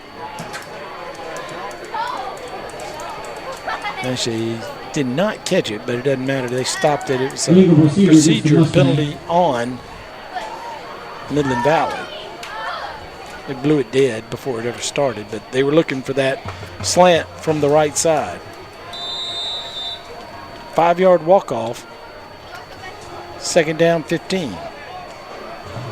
And we have another Bragg Heating Company timeout on the field as Midland Valley calls their first timeout of the first half. And Coach mentioned that it was open to that right side on that slant. I'd be surprised if they didn't go back to that. Maybe not this play, but in a couple plays. Well, they've got them spread out pretty wide. They got their wide receivers way out there. They're playing basically a 3-deep zone most of the time on defense. So there is some space, to run. They've got to respect the run because they've been getting hurt with that. And you're right. It opens up some area to throw the football into. 2:22 left to go until halftime. Stay tuned. At the end of tonight's game, we'll be naming the Center for Dentistry MVP for tonight's ball game. So far, we've got some good players. Perry from Midland Valley off to a good start. Yeah, he sticks out. Okay. Go Mustangs. Have a great season. Jacob Priscilla. Desmond Curry's had an impact so far. And Quality Printing and Graphics says go Mustangs. Wooten had the touchdown catch. Man has run well. DJ Boyd has done a good job. So Midland Valley leading 20-6, looking good here in the early going. Silver Bluff, though, plenty of time to get back in this. They need to stop here. Now Boyd going to run up the middle. He gets away, and he's in open field. 10-5, touchdown. And the flag follows him. That's going to be holding. It's going to be holding or a clip, one or the other, and the referee was right there. That's a terrific run by Boyd, and everybody was dropping to play pass defense. He found a running lane, beat the pressure, and took it in. Nice effort, but it's coming back. Yeah, you're right. It's a legal block in the back. Yep. Fans don't like it on this side. The boos that you're hearing are not real loud because they know it was the right call. They don't like it, but it's right. So that's going to walk it back, and I think they'll have a net gain of a yard on the play. They'll keep second down. So they run some clock off, about 10 seconds worth, and now it's second down at 14. Boyd looks to his left, now going to roll, now throwing in the end zone. He has a man. Oh, and it could have been picked off. That was intended for Ennis in the end zone and just lofted it up a little too high. Yeah, and Jimmy Foreman got his hand on it. Good defense by Jimmy Foreman. So third down.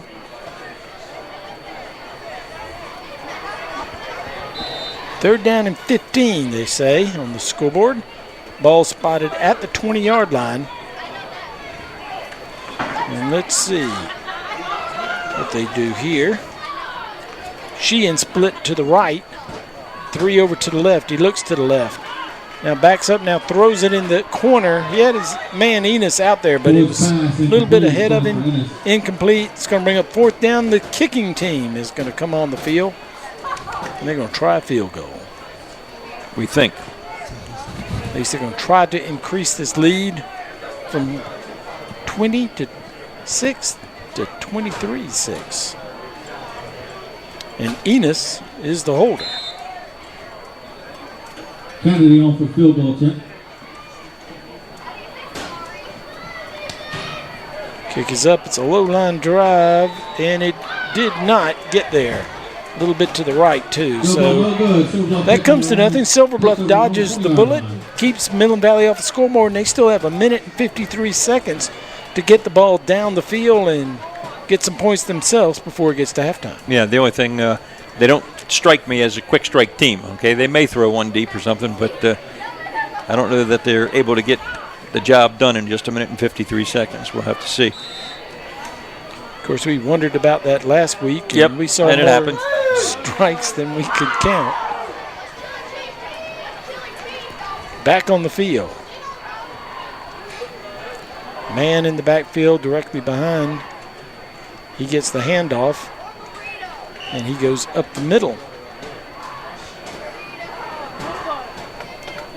He picks up 3, 2nd down and 7. Raekwon Mann has done a pretty nice job back here. Now, Silver Bluff won the toss, so they'll be receiving in the second half. So they may just play close to the vest, see if they can run this clock off and get the ball to start the second half. Green, who came in on the last series after Drayton was hurt. He's going to pick up a couple of yards, get to the 27-yard line. A couple guys got a little feisty out there. The referees, I think, made a good no call. Both of them were a little overactive. And he made the 28-yard line. So it's 3rd down and 2. Clocked inside a minute.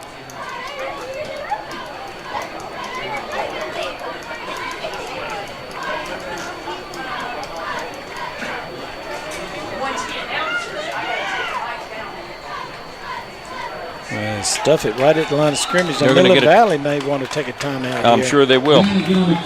Make them punt. No game. They'll make Silver Bluff punt as Midland Valley takes a timeout. They'll get the ball back and they'll see what they can do. Now, last year, the year before that, Carr, and they could strike from anywhere on the field. A little bit different team, though. DJ Boyd has had a good first half. He sure has had a good first half, and he's got some quicks. He can throw the football very well, runs it well. I like their chances of putting it in with only 35 seconds left to go. They're going to get some chances at the end zone anyhow.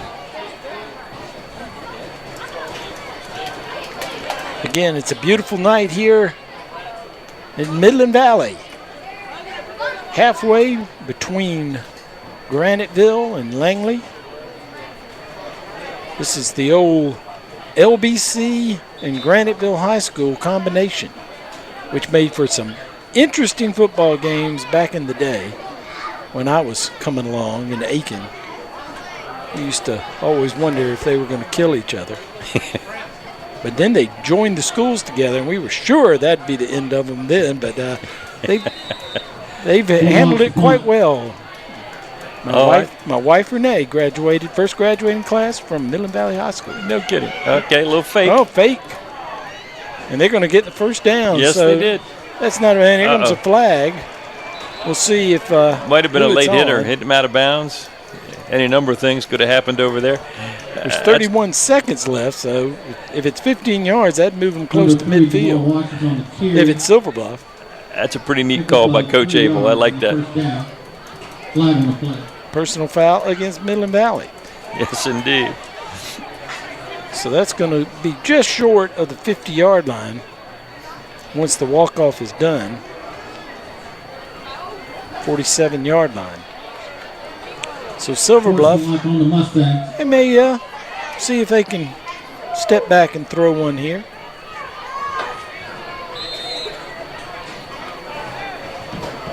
Clock now on their side.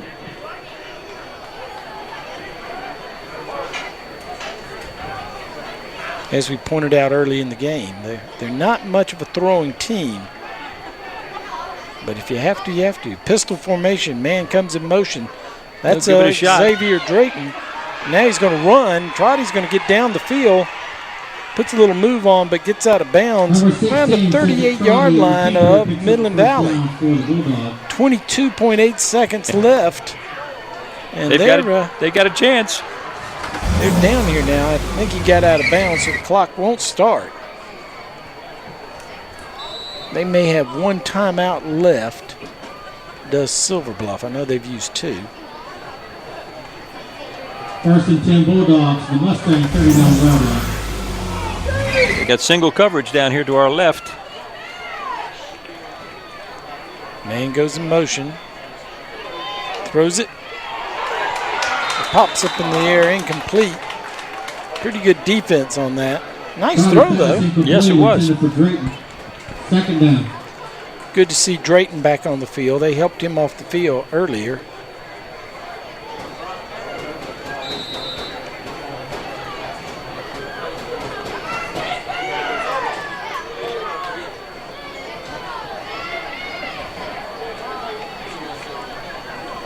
Back and now making some moves. Now stops. Steps up. Now falls down. And let's see if they do call a timeout with just under 6 seconds left to go.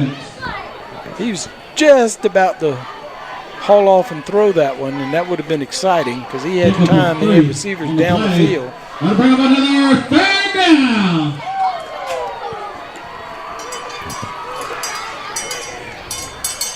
Got to the 36-yard line. Picked up 3 yards. Third down, 7. That's not what's important. 6 seconds left to go until halftime. I think we'll see him step back there and see how far he can throw it. I read something the other day where after a Hail Mary pass was complete in one of the football games for a touchdown, a couple of the fans wrote in and said they thought they should ban those. They shouldn't be allowed. Well, we're going to see one right here, I think. Over the years, you and I have seen some really good games with Silver Bluff and Midland Valley. Always remember that Silver Bluff game down at Silver Bluff against Strom Thurmond, where they came back and won the game. It's never over until it's over. Here's Drayton. He's going to be knocked down inside the 20. The clock will run out. He'll get a few more yards on there. And here comes some flags, so hold on. If it's against Silver Bluff, they'll go to the locker rooms. Midland Valley's running off the field like, no, it's not against us. Somebody said something.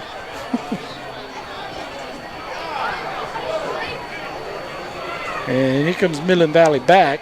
Silver Bluff is headed to the bus. Flag on the play. Everybody except the referees think the half is over. Let's see what the call is.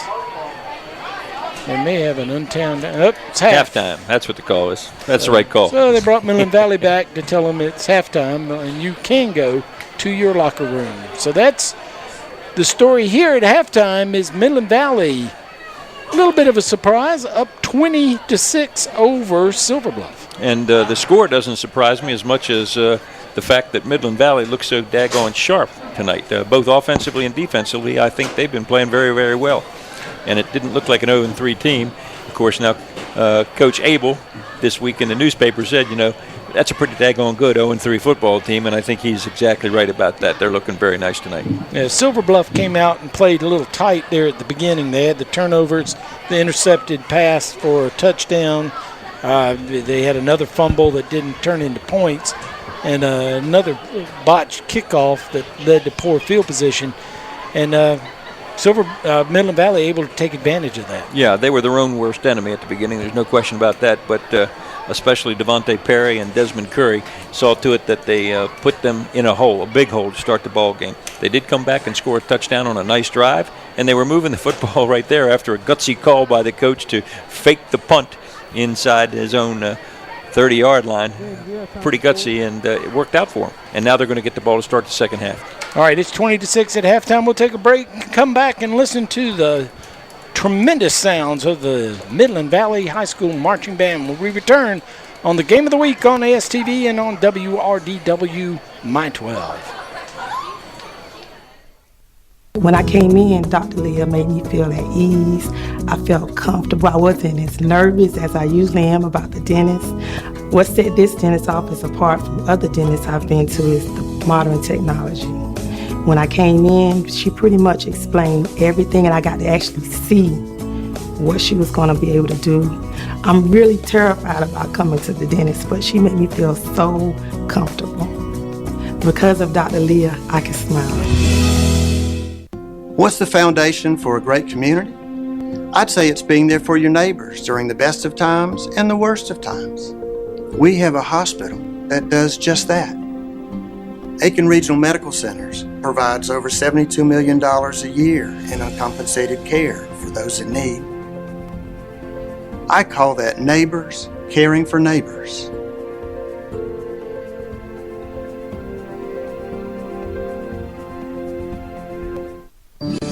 I've worked at our family's dealership for over 14 years, and I've watched how my dad treats his customers. I've seen them come back again and again because we treat them right. Now that I'm stepping up to be the general manager, I plan on carrying on that tradition because treating people right sets Satcher apart from the competition. We know you're going to shop around, but remember, at Satcher Ford, you're always going to pay the prices you're quoted. No dock fees, no surprises. That's the way Dad does it. That's how I'll continue to do it. Hey guys, I'm Jamie Johnson, owner of Crescent Automotive. Let me show you guys around. Our sales staff has over 75 years of experience servicing the CSRA's automotive needs. We offer everyday low windshield pricing, and every vehicle sold comes with a warranty and a Carfax history report. Our inventory changes daily, so come see us soon. We'll make you feel right at home. Or shop online at drivecrescent.com. And remember, everybody drives Crescent. You should too.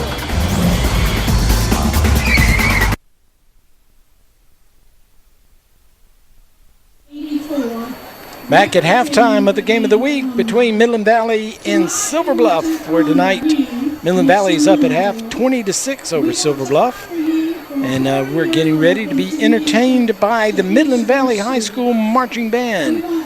So let's go down to, well, first they're going to have they're presenting an award. So quickly, Eric, are you with us? Yes, I am. All right, why don't you go ahead and give us some scores from All right. here and a half. Strom Thurmond is up 31-0. At last check, Lugoff Elgin had opened up a 7-0 lead on South Aiken. North Augusta and White Knoll are tied at 6 at the half, and Fox Creek is up 21-0 right now, or 21-20. I'm sorry. 21-20. Yes. Okay, that's a little closer Yes. than 21-0. And South Aiken is down 7-0 at the half. No. They started late, I believe, from what I'm getting, and it's still in the first quarter, 7-0. It never rains in South Aiken. That's where they're. Well, it's homecoming, so I don't know if that had anything to do with it. Well, But I suppose that'd be possible too. Okay. Well, thank you for that update. Anything from your perspective on the field before we get started with the band? Well, Midland Valley's offense has come out and opened things up here and got able to establish their pass game early and are kind of riding that out. And Tyrese Washington is also off to a good start. I have him at 84 yards on 11 carries, so pretty good to start for the offense. Yeah, nice mix of both run and pass for Midland Valley, doing a nice job. Very good. Yeah, only one of the Aiken Standard pickers picked Midland Valley. I do believe only one did. Yes, aside from us up here in the booth. Well, who did you pick there, Ken? I believe I said I thought Silver Bluff might win it, although I thought Midland Valley was more important for them to win. That's how I put it, so I'm going to cover both bases. That's how you do it. And I should be a politician. And I was siding with Eric, so the E's stick together. Yes. All right, thanks. We'll get back with you after the performance from the marching band, and that's Eric Russell, the Aiken Standard Sports Editor, on the field reporting for us. All right, the Midland Valley Marching Band is ready to perform, so let's go down to the field.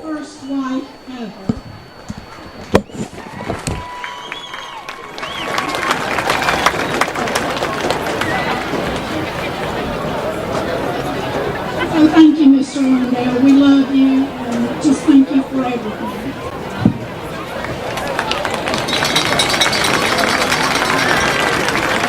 And ladies and gentlemen, please welcome to the field the Midland Valley High School Pride of the Valley. Tonight they will be performing their show, Boldly Go, featuring the music of also Arkansas and Holtz the Planet. Band directors are Caitlin Myers, Zachary Deere, and Derek Parker.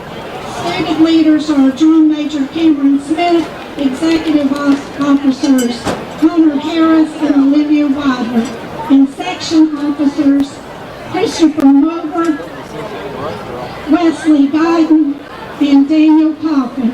Let's hear it for the Pride of the Valley.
What's the foundation for a great community? I'd say it's being there for your neighbors during the best of times and the worst of times. We have a hospital that does just that. Aiken Regional Medical Center provides over $72 million a year in compensated care for those in need. I call that neighbors caring for neighbors.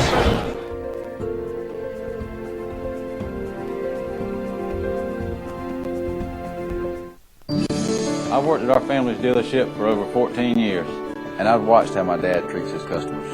I've seen them come back again and again because we treat them right. Now that I'm stepping up to be the general manager, I plan on carrying on that tradition, because treating people right sets Satcher apart from the competition. We know you're going to shop around, but remember, at Satcher Ford, you're always going to pay the prices you're quoted. No dock fees, no surprises. That's the way Dad does it. That's how I'll continue to do it. Hey guys, I'm Jamie Johnson, owner of Crescent Automotive. Let me show you guys around. Our sales staff has over 75 years of experience servicing the CSRA's automotive needs. We offer everyday low windshield pricing, and every vehicle sold comes with a warranty and a Carfax history report. Our inventory changes daily, so come see us soon. We'll make you feel right at home. Or shop online at drivecrescent.com. And remember, everybody drives Crescent. You should too.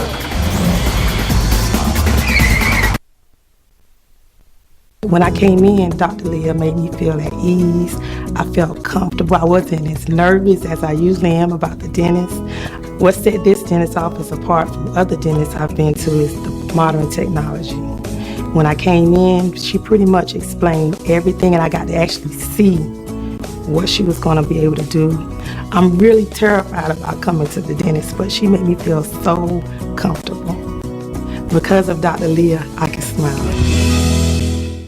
What's the foundation for a great community? I'd say it's being there for your neighbors during the best of times and the worst of times. We have a hospital that does just that. Aiken Regional Medical Centers provides over $72 million a year in uncompensated care for those in need. I call that neighbors caring for neighbors.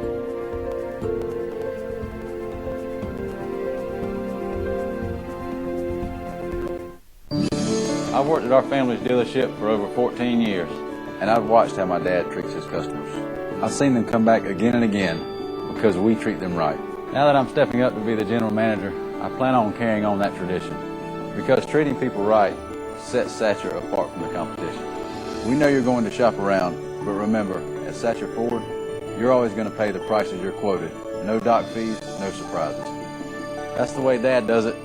That's how I'll continue to do it. Hey guys, I'm Jamie Johnson, owner of Crescent Automotive. Let me show you guys around. Our sales staff has over 75 years of experience servicing the CSRA's automotive needs. We offer everyday low windshield pricing, and every vehicle sold comes with a warranty and a Carfax history report. Our inventory changes daily, so come see us soon. We'll make you feel right at home. Or shop online at drivecrescent.com. And remember, everybody drives Crescent. You should too.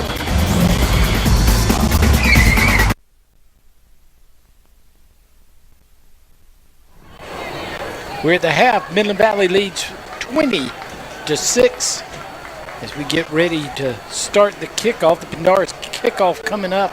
Pendarvis kickoff.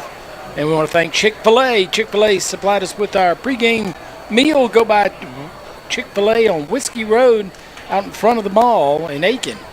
And visit them early, visit them often, eat more chicken. Also, their chocolate chip cookies are good, which I had one here at halftime. I had my sandwich earlier. Real quick, you got some updates for us, Eric? Yes, South Aiken has closed the gap in their game. They got a score on a 16-yard touchdown run by Tansy Richardson, so they are now down 7-6. They went for 2 and did not get it. And one interesting note, North Augusta is tied at 6 with White Knoll right now, but Ken was worried about Landon Washington earlier, and he seems to be just fine. I hear he's 8 for 10 for 111 yards right now in that game. Well, that's good news. I'm glad he's playing all right. We will see them here shortly in the next few weeks. We've got trying to find our schedule that comes up later on, and I don't see it on this particular one. I think Next week, where are we? Are we at Strom Thurmond? Strom Thurmond in North Augusta next week. Strom Thurmond in North Augusta. So we will see Landon Washington next week up there. We look forward to doing that. Look forward to being at Strom Thurmond where we can sit in the press box in the air conditioning. Of course, a cold front will probably come through and it won't mean as much, but nice place.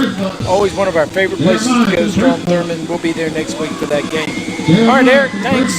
Check in with us here in the third quarter. Stay tuned at the end of tonight's game for our MVP, Center for Dentistry. MVP will be named once the game is over.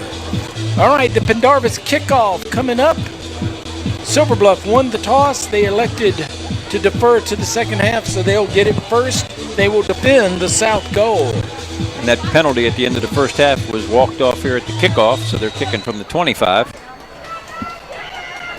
And it comes down, so Silver Bluff going to get pretty good field position. Even better, Xavier Drayton on the return into Mustang territory.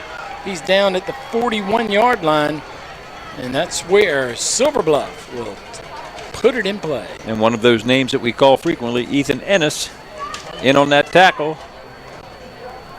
Good return by Silver Bluff.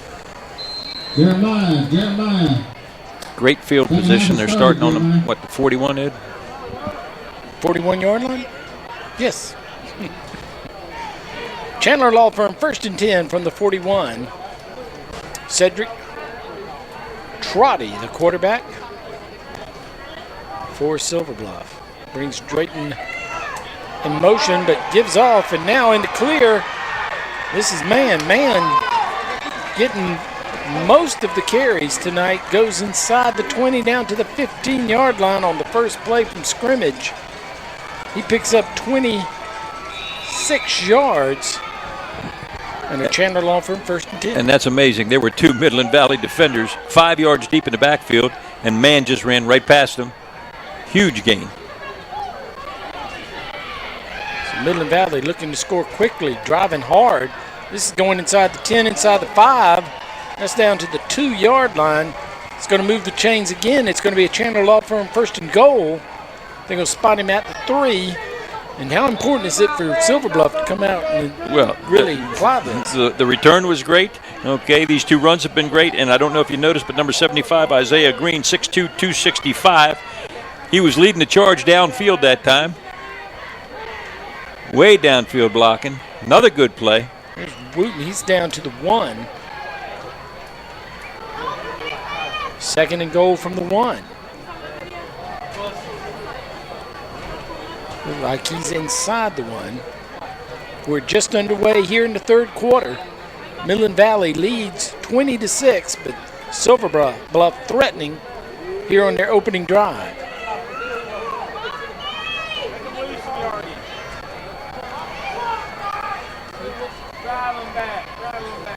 Three plays, and this is where they've gotten to, and this one's going to take he's in the end zone. Touchdown, Silver Bluff.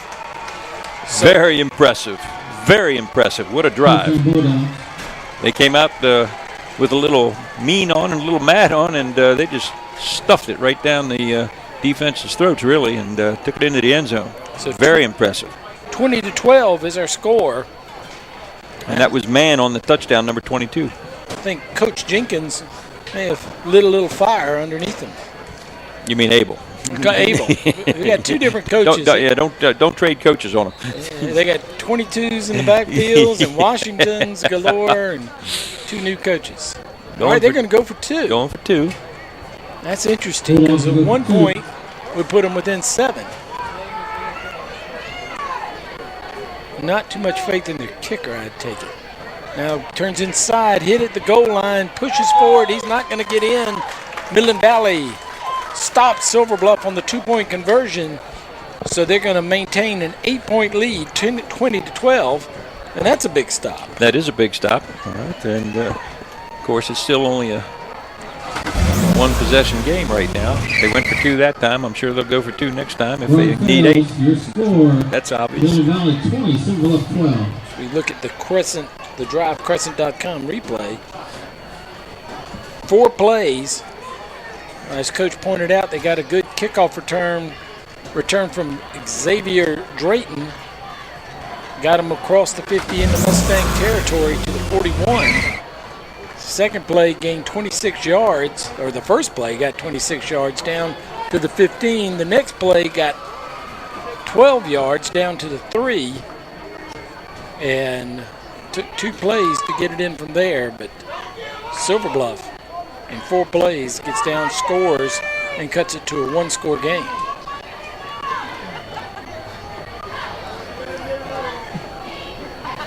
So Midland Valley will get the ball for the first time in the second half.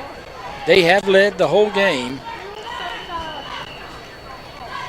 They put 14 points on the board quickly. An interception return started the scoring. Now here's a worm burner picked up by Enos. Enos is going to get outside, and if he gets a block, he could go a ways. He's going to not step out of bounds. Thought he was going to just step out of bounds. I thought he did too, but he didn't. Gets over the 50, so Midland Valley with good field position as he gets to the 49-yard line of Silver Bluff. And that's where DJ Boyd will start. He had a good first half. Well, Silver Bluff certainly came out and looked great offensively. Let's see if they can get their defense to shore it up just a bit and slow this Midland Valley team down. We'll start off running. This is Washington, 22-4. That's a good start for Midland Valley. 22, Silver Bluff knocks him down after a short gain of a yard.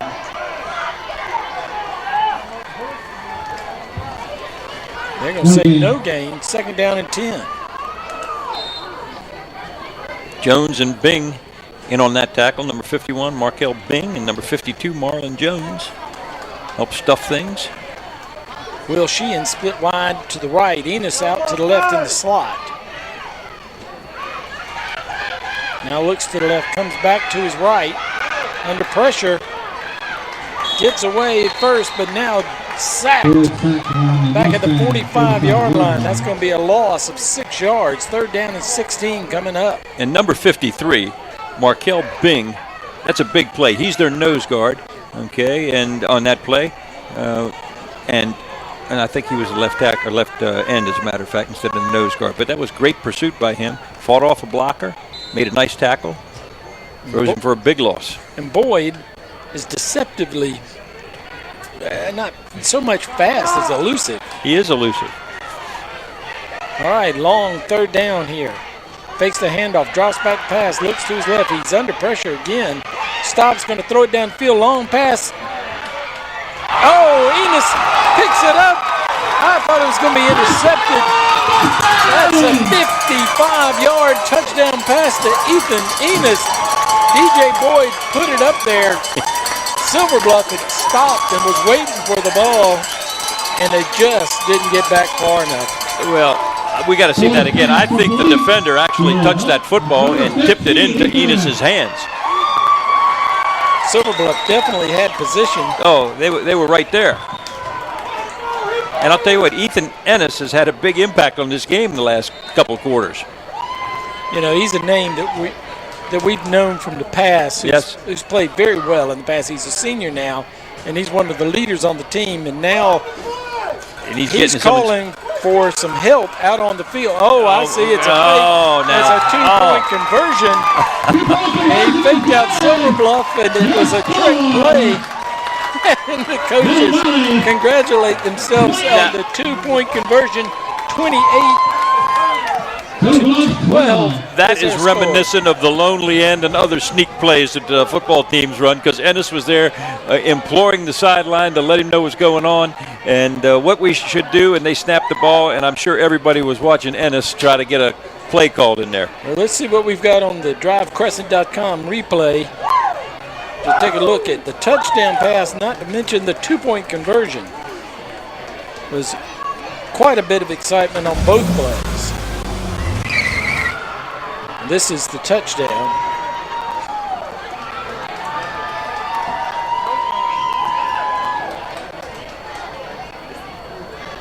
He scrambles, takes time. He just throws it up. Silver Bluff is ready for it. Oh, yeah, that was definitely tipped. Definitely tipped. And Enos did a great job of keeping his feet. All right, here's the kickoff. As Midland Valley kicks away inside the 10. This is Wooten. Wooten gets out past the 30 to the 32-yard line. And Silver Bluff will try to recover from the quick score from Midland Valley. And the two-point conversion, let's see if we've got the two-point conversion. That would be neat to see. Crescent DriveCrescent.com replay. We may have even fooled the cameraman on that one. 25 yards on the return. All right, so Silver Bluff comes out quickly, scores in 4 plays. Midland Valley returns the favor. They scored in 3. Silver Bluff goes ahead running the football. That's how they got it down the first time, running. Not a passing team. They gained a yard on that 2nd down and 9. And here's the extra point. And you could just see Ennis in the back there, and he was looking to the sideline trying to get some instructions. It was apparently what he was trying to do, but he was trying to distract people, I believe. You know, you see him line up in that spread formation of the linemen over on the other side. They had to be on the line of scrimmage in order for that to work. Oh, now a sack. Midland Valley playing inspired. They're going to sack Trotty. He's going to lose 10 yards. He's all the way back to the 25. They're going to spot his forward progress, though. 29. So not quite 10 yards. It's going to bring up 3rd and 15. And there were at least 4 blue-shirted Mustangs in there on the quarterback on that play, maybe 5. He had no chance. So Silver Bluff looking a little shell-shocked after those 2 plays. Rolling now under pressure, going to be sacked again. Staying on his feet, but down goes Trotty.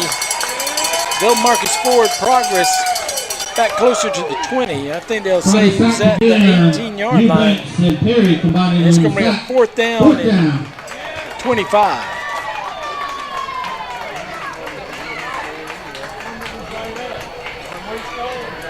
And like a lot of teams, Silver Bluff is primarily a running team. They've done a nice job run blocking tonight. Their pass blocking, not quite so good. 2 plays in a row where Trotty was thrown for big losses. So Silver Bluff punts now movement. That's going to cost them 5 more yards. So this will push it back to 4th and 31. And it looks like Midland Valley is coming for the block here. Don't blame them. Silver Bluff came out and did well, but now they're a little rattled. This could be huge. Silver Bluff took the opening kickoff in 4 plays in for the score, but Midland Valley answered, and now they look shook. They don't get it. It's end over end, and it's going to take a great hop. They're going to let it go out, or it's going to roll dead at the 42-yard line of Midland Valley. Nice job by Trotty there on the kick. Under some pressure. Gets it down the field, so. But it was from this spot that they threw the long pass for the touchdown.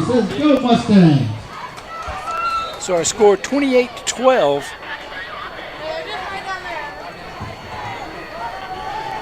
Midland Valley in the lead. 6 minutes left to go here in the 3rd quarter. Already a lot of action here in the 3rd. Washington running hard. He gets to midfield. Now here comes a flag. And a little bit of extracurricular activity from the bench. Can't get too carried away. Silver Bluff just trying to bring him out. Boy, Washington was running determined. Unsportsmanlike conduct against Midland Valley is the call. So after a good run, they picked up 8 yards. It's going to be a 15-yard walk-off. And that's going to negate the good run and put them back a little bit further. It'll still be 1st down, I believe. They may call that a dead ball.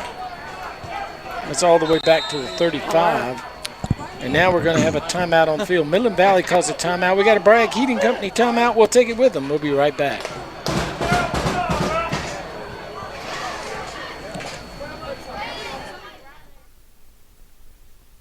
Your local home loan expert since 1922 is Security Federal Bank. Our home loan experts will help you choose the ideal home financing solution for your individual needs. Security Federal Bank offers conventional, FHA, VA, USDA, and renovation loans with local underwriting, local processing, local decisions. Call your local home loan experts today at 803-641-3000. Security Federal Bank, helping people, changing lives. Security Federal scoreboard shows Midland Valley 28, Silver Bluff 12. As Midland Valley answered Silver Bluff here in the second half with a 3-play touchdown drive of their own, which featured a 55-yard pass, tip, and catch from Boyd to Enos. Good timeout by Coach Jenkins, get his team calmed down. They were a little excited.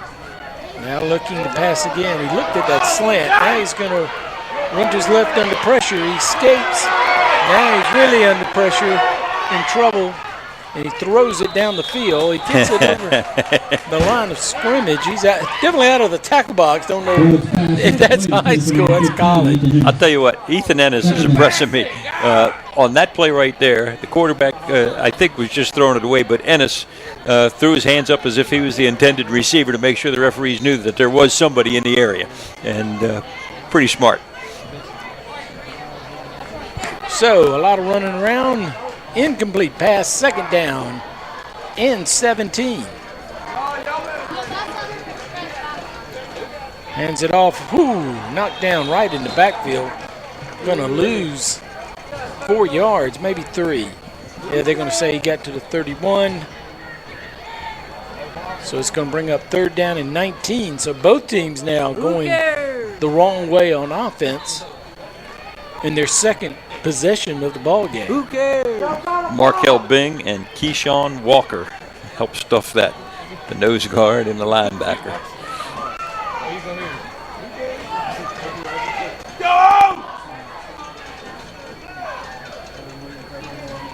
Fakes the handoff.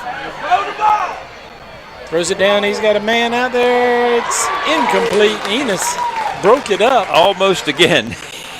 Ball was up in the air. That was good defense by Ethan Enos to break it up. 4th down and 19. The punting unit will be on for Midland Valley. So Silver Bluff returns the favor after they went backwards on their second possession. Midland Valley goes backwards. Back to the Bulldogs. And some pretty nice pressure by Silver Bluff in that series. Enos had knocked that thing back. He may have done it again. End over end. Running up. Thought about catching it. Let it fall. It's not going to go very far. So that's probably the wise thing to do. 33-yard line. They're going to put it in play. Does Silver Bluff. Number 28 was Jimmy Foreman, who was this receiver for Silver Bluff. Decided not to try to make a circus catch.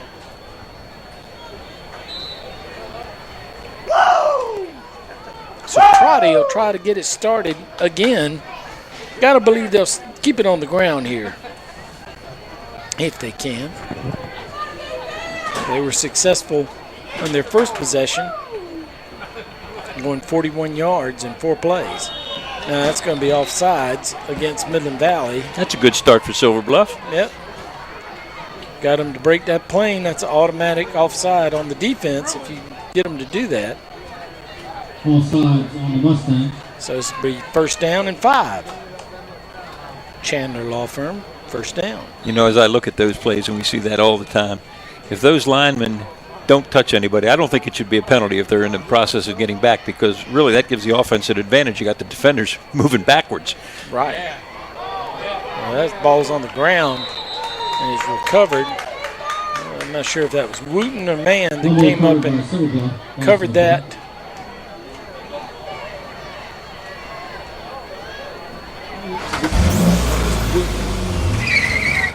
So they lost a yard, 2nd down and 6. They've had a couple of miscues on the snaps tonight.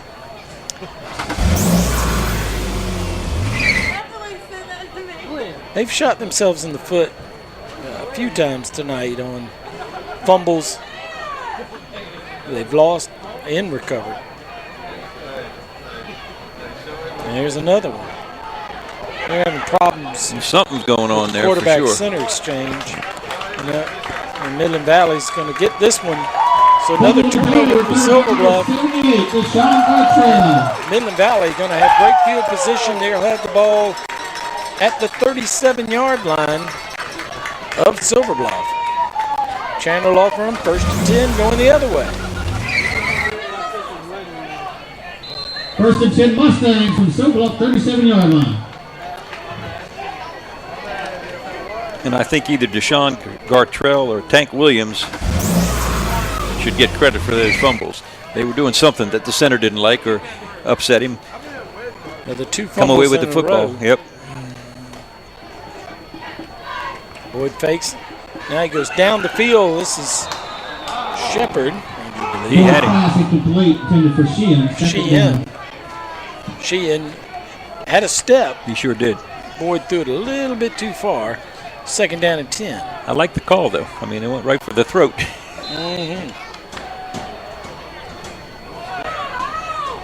And a touchdown here from Midland Valley will really put Silver Bluff in a hole based on an offense that is not quick strike. And there's Washington. He got open field in that slot in the middle. He gets down to the 18-yard line. Moves the chains. Chandler Law Firm 1st and 10 at the 18. Let's see if we can see that one again on the replay at some part.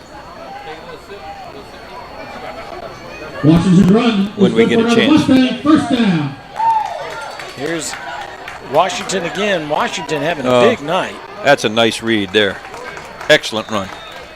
Gets inside the 10-yard line down to the 6. Here's the play right before that. Follows his blockers. And I'll tell you what, see, they got down to the 2nd level off tackle. That's trouble. The linemen were downfield. Real good job. 1st and goal. Here comes Washington. You just keep riding the horse. Oh, yeah. He's inside the 5, down to the 1-yard line. Bulldozing his way down to the 1-yard line. 2nd and goal. The offensive line for Midland Valley doing a terrific job right now. Washington, the workhorse on this drive, I'd say give him the ball. Let him finish what he started. They made quarterback sneak this, though. Nope, they handed it to Washington. Washington tripped up. He did not get in. He stopped just short of the goal line. He's inside the 1. Midland Valley going quickly to the line. Thiessen Wooten that time. I would imagine he's related. Okay, and he did a nice job. Under center, Boyd now takes it himself, runs for the corner, and gets the ball, touchdown. Midland Valley. He took that ball, hit the pylon with it before he went out of bounds. Broke the plane. Touchdown, Midland Valley. 34-12, and the extra point coming. Let's see if they do it the conventional way and just kick it through. I would say yes, that is what they're going to do. We in the valley!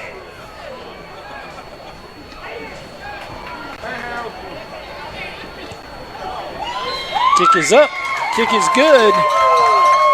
Right after Silver Bluff scores on their opening drive and cuts it down to a 1-score game.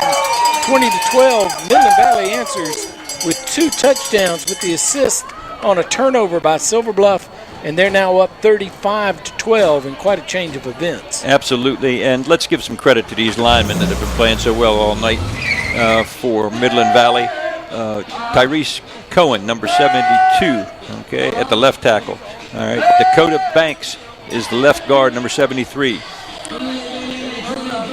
Orrin Burke, number 75, is the center. Peyton Craig, number 66, is the right guard. And Diego Villalobos is playing right tackle, and they have done a really great job tonight. What was the right tackle's name again? The right tackle, Diego Villalobos. Okay. You better hit somebody! Here's her kick. The Pendarvis kickoff fielded at the 15. Silver Bluff still playing hard. That's Wooten. He gets out to the 44-yard line. Silver Bluff, I don't think Silver Bluff will quit.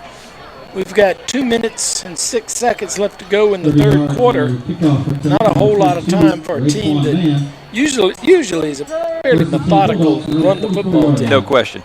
And I like the tackle that time by Michael O'Neill, number 12. Okay, a good run back by Silver Bluff to start the drive, but Michael O'Neill really did a nice job bringing down the ball carrier in the open field.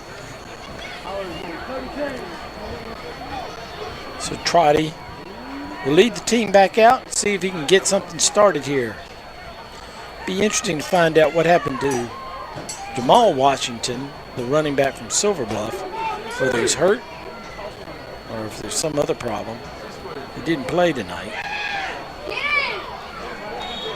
Tough run. Stepped up in there and was able to move the pile. Man again. Number 55, Tyler Leopard on the stop. They're running the belly to the split side that time. Oftentimes when they do that, wing T teams will cross block that with the tackle blocking down, the guard kicking out. Lead back, and then the ball carrier. Pretty effective the first time. Picked up 4. Second down and 6.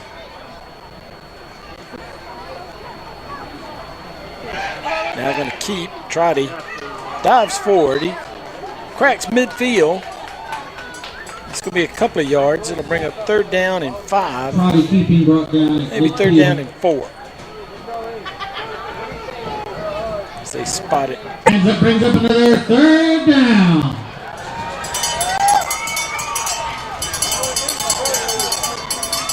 They are loading the box, is Midland Valley. They are not afraid of the pass.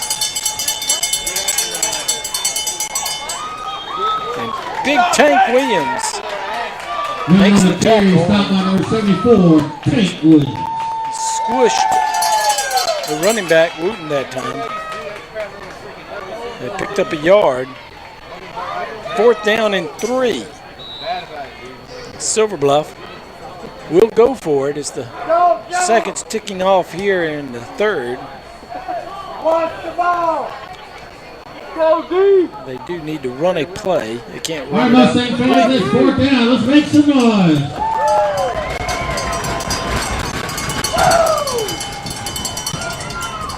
Fumbled it again, but he picks it up and he picks up the first down. Yes, he did. I got the defense to lean to the right to follow the running back.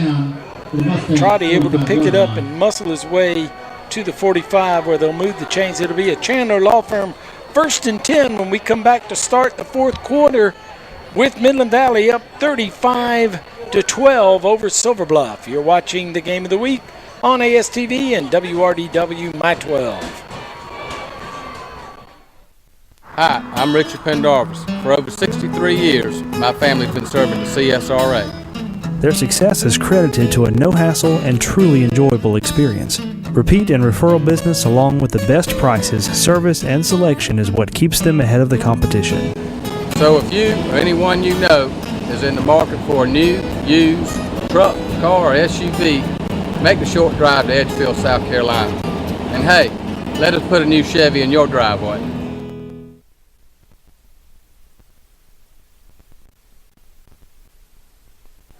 Ready for the start of the fourth quarter. Midland Valley up 35-12. Let's go down the sidelines where Eric Russell has an update. Hey guys, White Knoll has opened up a 27-6 lead on North Augusta, and Strom Thurmond is still cruising 38-0 in their game out in Edgefield. And who picked White Knoll? Who did pick White Knoll?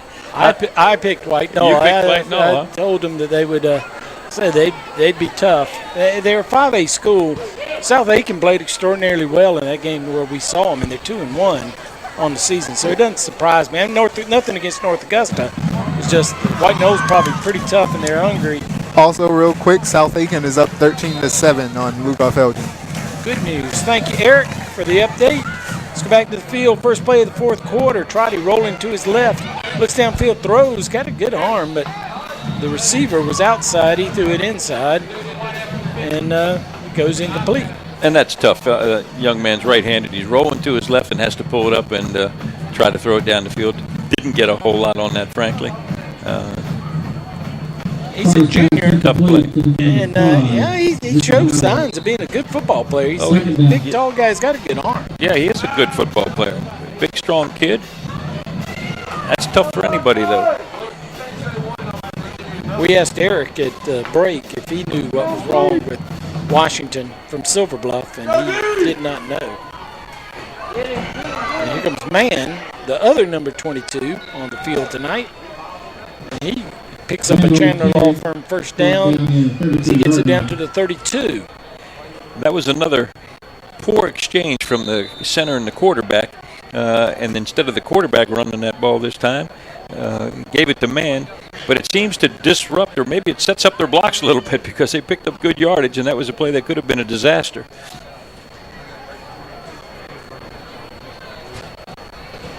Straight dive handoff. Gets into the 30. Pick up a couple yards. Second down and 8. Marcus Abney, number 14 on the tackle.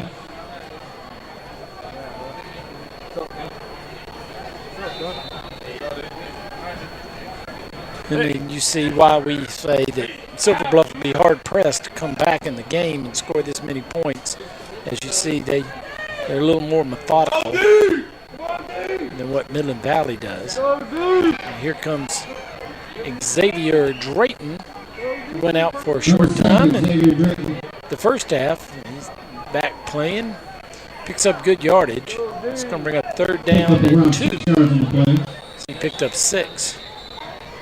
Now we've got an injury. And that's Drayton again, and he was down earlier, if you remember, and I wonder if it's a cramp. It may very well be, because he did get up and go off on his own power. We question whether it was somebody getting the wind knocked out of you. As we've got a ARMC timeout, injury timeout on the field, Aiken Regional Medical Center, and he's up and walking it off. So that was quick enough. Yep.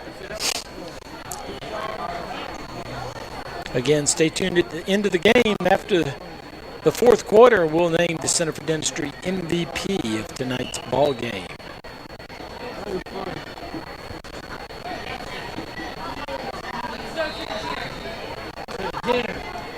So Silver Bluff needs to score quick.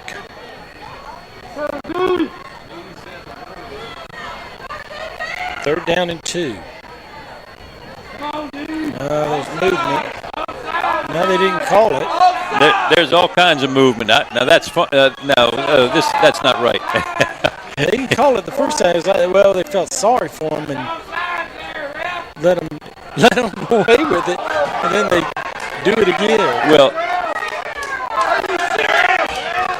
the back for Silver Bluff was moving. Okay, the linemen were moving. The backs, everybody was moving. The reason you hear the crowd getting upset, he called illegal procedure and mistakenly pointed at Midland Valley. And the home crowd noticed it quickly. It was a mistake. I don't know how that first play got to go. Well, even to get up there to do it again. See, there's the back moving, and linemen are moving, the back is moving, the defense is moving, and that.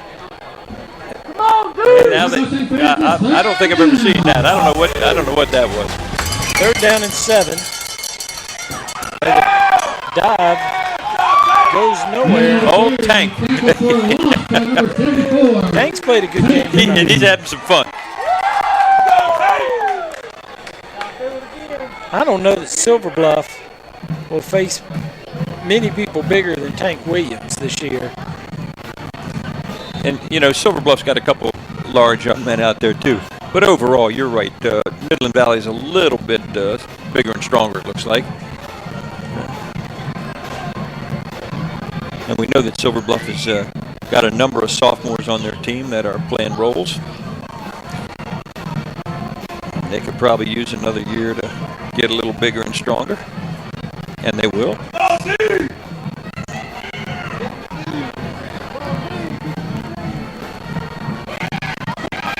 Here's some open space. Turns inside, and man, going to pick up the first down as he goes inside the 20 to the 17-yard line. Good run. And that was actually Tyler Wooten. 32. Yeah, 30. As opposed to 22.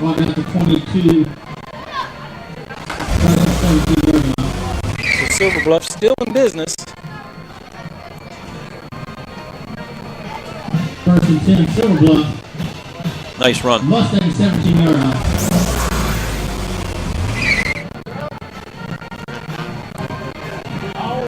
Try to step inside. There we go. Outside. And drives toward the. They're trying to strip him of the ball. That's one of those things that you see on the college level and the pro level of defensive players trying to pull the ball away from the man running the football rather than tackling him. And that's a nice play there by Silver Bluff. He has not run the football that much tonight by design, but that was a design call. Chandler Law Firm first down and goal. And there's Wooten who takes it to the 1. So second and goal from the 1-yard line. As they look for the Tyler Tire end zone.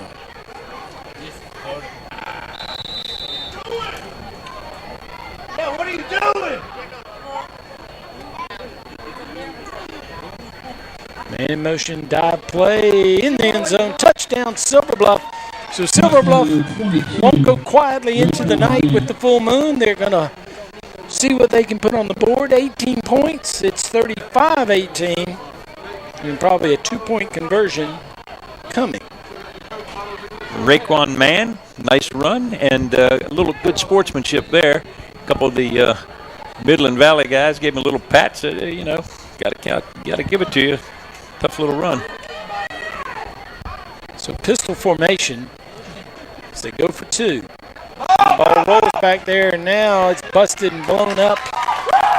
Trotty going to lose yardage, and no good. It's the 2-point conversion.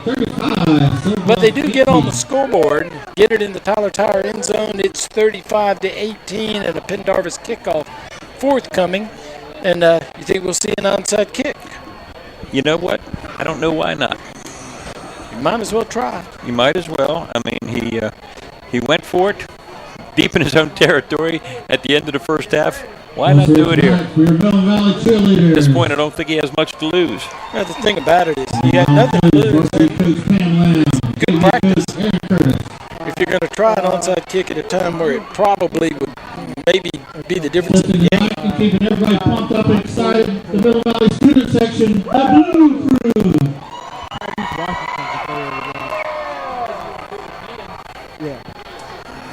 I think that's Eric that we can hear discussing strategy with the coaches on the sidelines.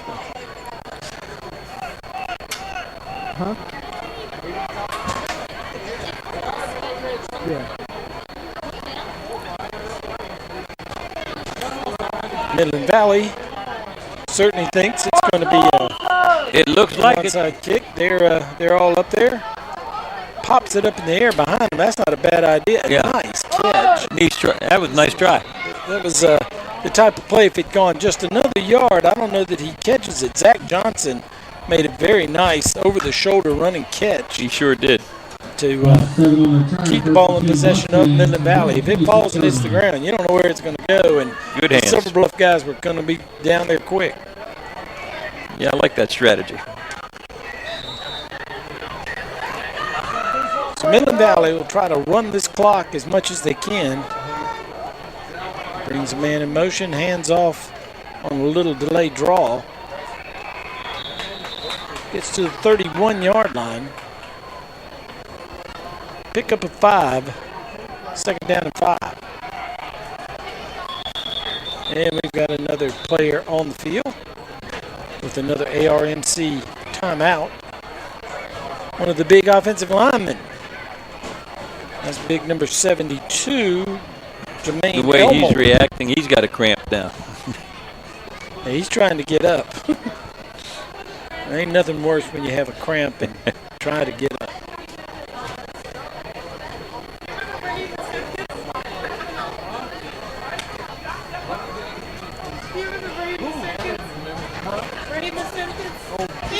You know, we've been fairly free this season of injuries and especially cramps. Yeah. That first game at South Aiken, I don't think we even had one injury the entire night. No, and we're very happy when that happens. And like I say, I can live with cramps, and so can the kids. They don't like it when it happens, but it's so unusual. That's the worst that happens. We're okay. In this early part of the season where it's so hot, it's not that hot tonight. It's actually pretty nice. But those early games, it's surprising when you don't have them. And Boyd, under pressure, Boyd gets hit from behind. He spun out of one, spun out of another, and went right back to the first one and knocked down for a sack.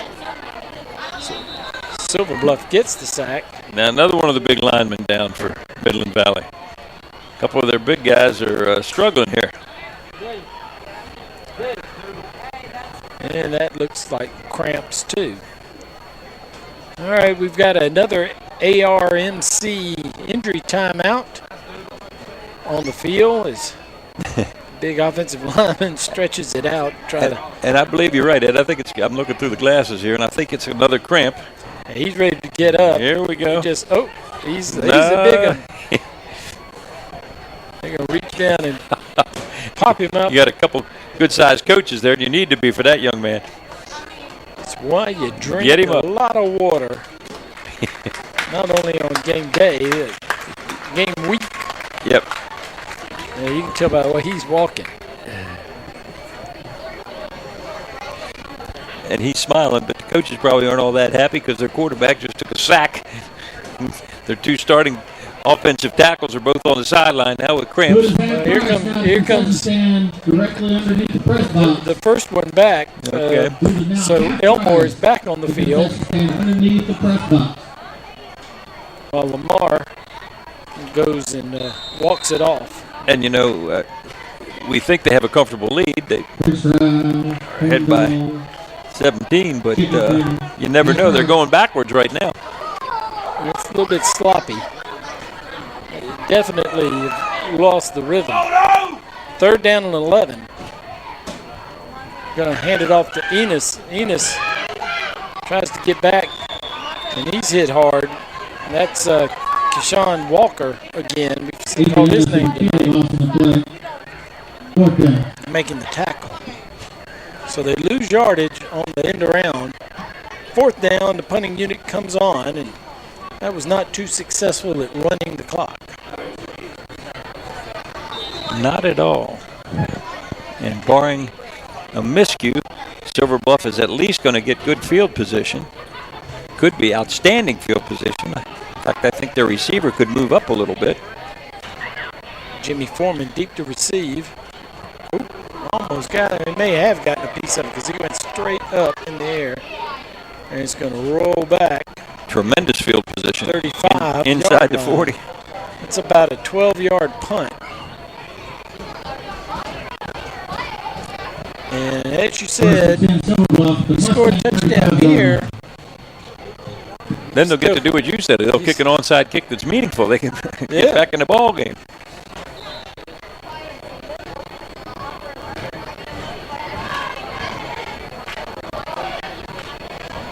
Xavier Drayton back in the game.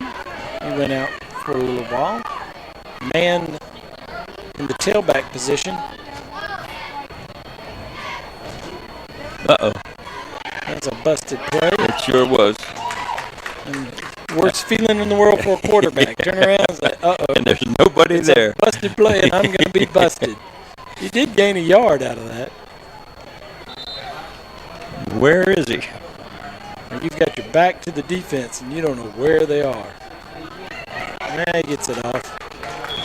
And that's Man. Man doesn't find much room. And Marcus Abney came in and took on the blocker and disrupted that play and then was in on the tackle also. He got some help, but that's a nice defensive play. Tank Williams checks into the ball game. Took a couple of plays off. Third down and 8.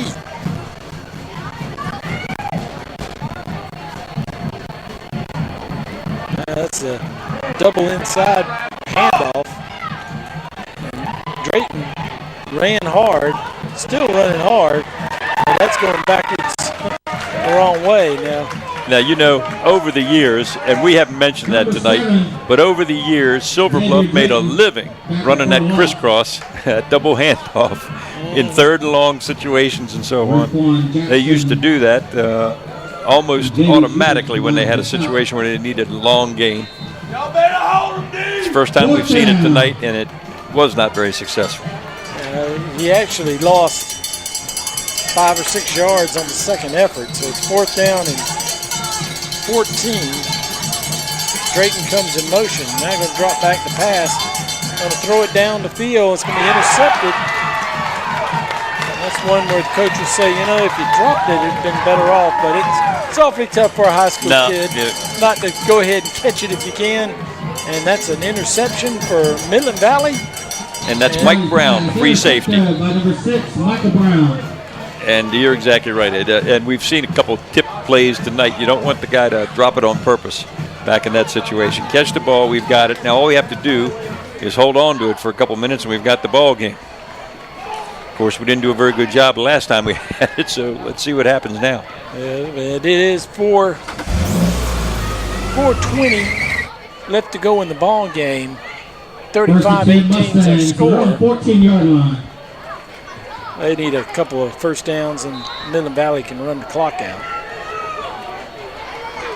DJ Boyd says they're missing somebody. They're going to have to take a timeout. So we've got a... It's not an offensive tackle, is it? Not sure who it is, but they're missing There's somebody. only 10. Let's see who runs out there or limps out there if he's still got a cramp. We've got a Bragg Heating Company timeout. It is an offensive lineman. Let's take a quick break, and we'll be right back. Yep, number 72. He's one of the ones who went down with a cramp. Facing a DUI charge may be the most frightening time of your life. You could lose your license, your job, and even your freedom. You don't have to go through this time alone. Calling the Chandler Law Firm is your first step toward taking control of your situation. Call us to schedule your initial consultation. We'll help you understand your rights, but most importantly, we'll show you there's hope. Call us today and start taking back control. You can count on Chandler.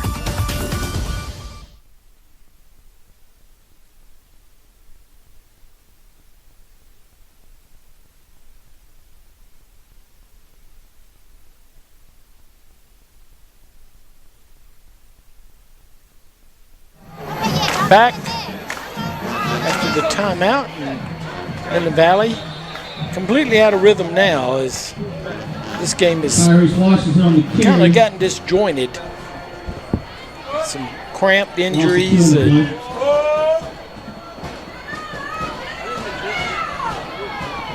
Just trying to run this clock out as we get down to the 4-minute mark. I hate to use a golf analogy. I know you don't like those, but this is like coming up the back nine and you got 2 or 3 holes left to play, and all you want to do is get into the clubhouse. I guarantee all these coaches want is for that clock to run, and let's get this over with at this point. We're happy. It's going to be our first win of the season. All right, let's get out of here. They've obviously got some things to work on. It's a confidence builder, though, for Midland Valley. Silver Bluff. There's a strong run. That's Tyrese Washington again that's had a big night. I think we've got him as over 150 yards rushing on the night. And he's probably going to sleep well. I would think so. Another timeout. I think Silver Bluff may have taken this one. Bragg Heating Company timeout on the field. It's 3rd down. And I guess coaching never stops. They may want the game to get over, but there is time to learn something. Well, Silver Bluff certainly doesn't want it to get over. They'd like to see a couple more mistakes by Midland Valley, and then they'll be in the game. But I guarantee you, Coach Jenkins is looking forward to this one being over with his team ahead.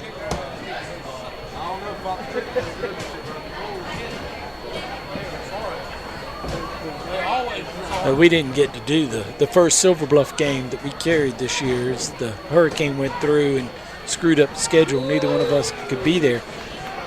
It is different coming to a Silver Bluff game and Al Lowndes not around. No, it sure is. Holy cow, he's been around for such a long time, and we miss him. Hope he's enjoying his retirement and time away from the game. I'm sure he's watching if he's not here. Forward progress to the 25-yard line. A good run. Picks up the first down. Move the chains. Chandler Law Firm 1st and 10. That run's good for another Mustang. First down. And that should put him in a position where run a few more plays and this game will be over. But I go back, Coach Lown, back into the 90s.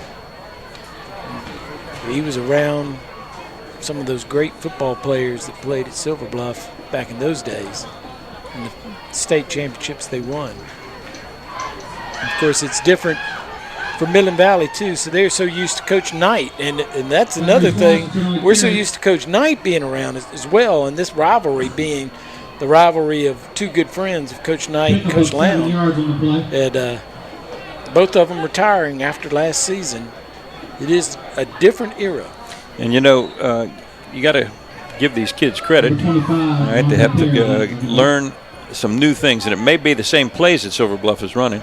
They're running a wing tee, but each coach has his own terminology and his own way of doing things, and they've adapted well to Coach Abel. And the Midland Valley kids are going to be able to, it appears, reward Coach Jenkins with his first win as the head coach here. And that's also a special feeling. Perry's had a good night. He intercepted the pass and got the scoring started for Midland Valley. He sure did. Playing linebacker on defense, made some big stops, and he's had a couple of good runs on offense as We've had a number of players that have been really outstanding tonight. Done a nice job. And we have to pick just one of those players to be our most valuable player. Certainly, it's Midland Valley's night, so we're going to look at players like Ethan Enos, had the big catch for 55 yards on the tip drill. Devontae Perry has been good. Desmond Curry has been good. DJ Boyd has been good. Mosley's been good. And this young man, though, is really shining. He's still running the football. Well, that's Perry. I thought it was going to be Washington. Washington's over 150 yards rushing. He's on the sidelines. They may say, you've had enough, young man. Now, he is going to come back in. And they should be able to go into the victory formation and run this out. And that is what they're going to run, victory formation. They'll take a knee and call it a night. And the good news for Midland Valley, a lot of the guys that we've been talking about tonight, they're coming back next year too. Yeah, you feel good for them. From a standpoint of it's never fun to lose, especially if you're at a program that's won consistently like Midland Valley has over the last few years. And your coach is gone, your star player's gone. Woe is me a little bit. You lose your first 3 games. But they played tough games. I've been to Greenwood, and Greenwood is a tough place. That's how Dan Pippin got there. Dan Pippin loved Greenwood. And Greenwood, not many teams go into Greenwood and win. So there's no reason to worry about that. Strom Thurmond, same thing. Very good. And so I'm not surprised at all they're able to come out and get this win convincingly. And that's the final play. So Midland Valley is going to win this one, going away 35-18 over Silver Bluff.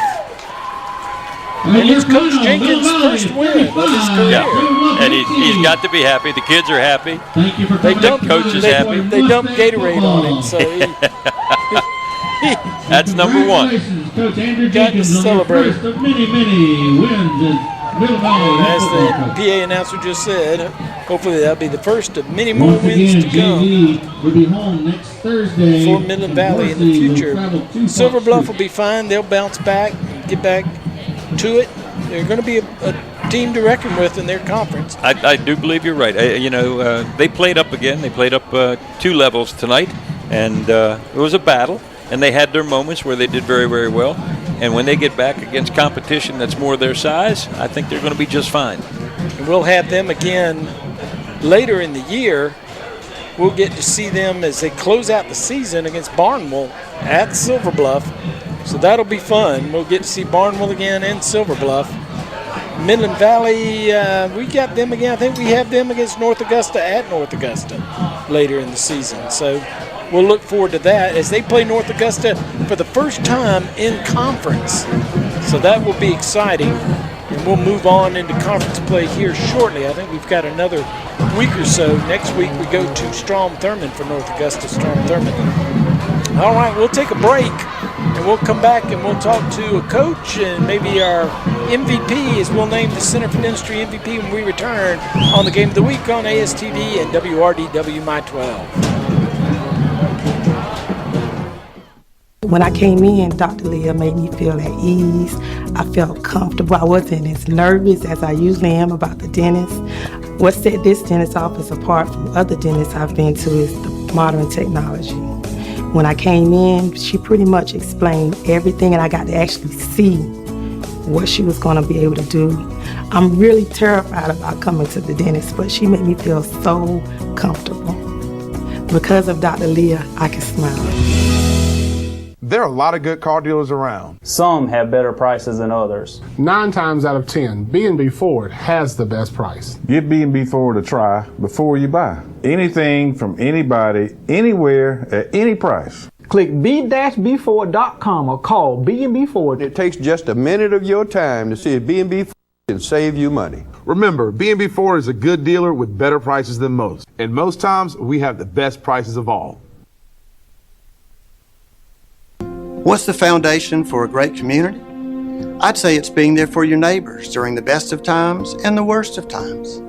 We have a hospital that does just that. Aiken Regional Medical Centers provides over $72 million a year in uncompensated care for those in need. I call that neighbors caring for neighbors.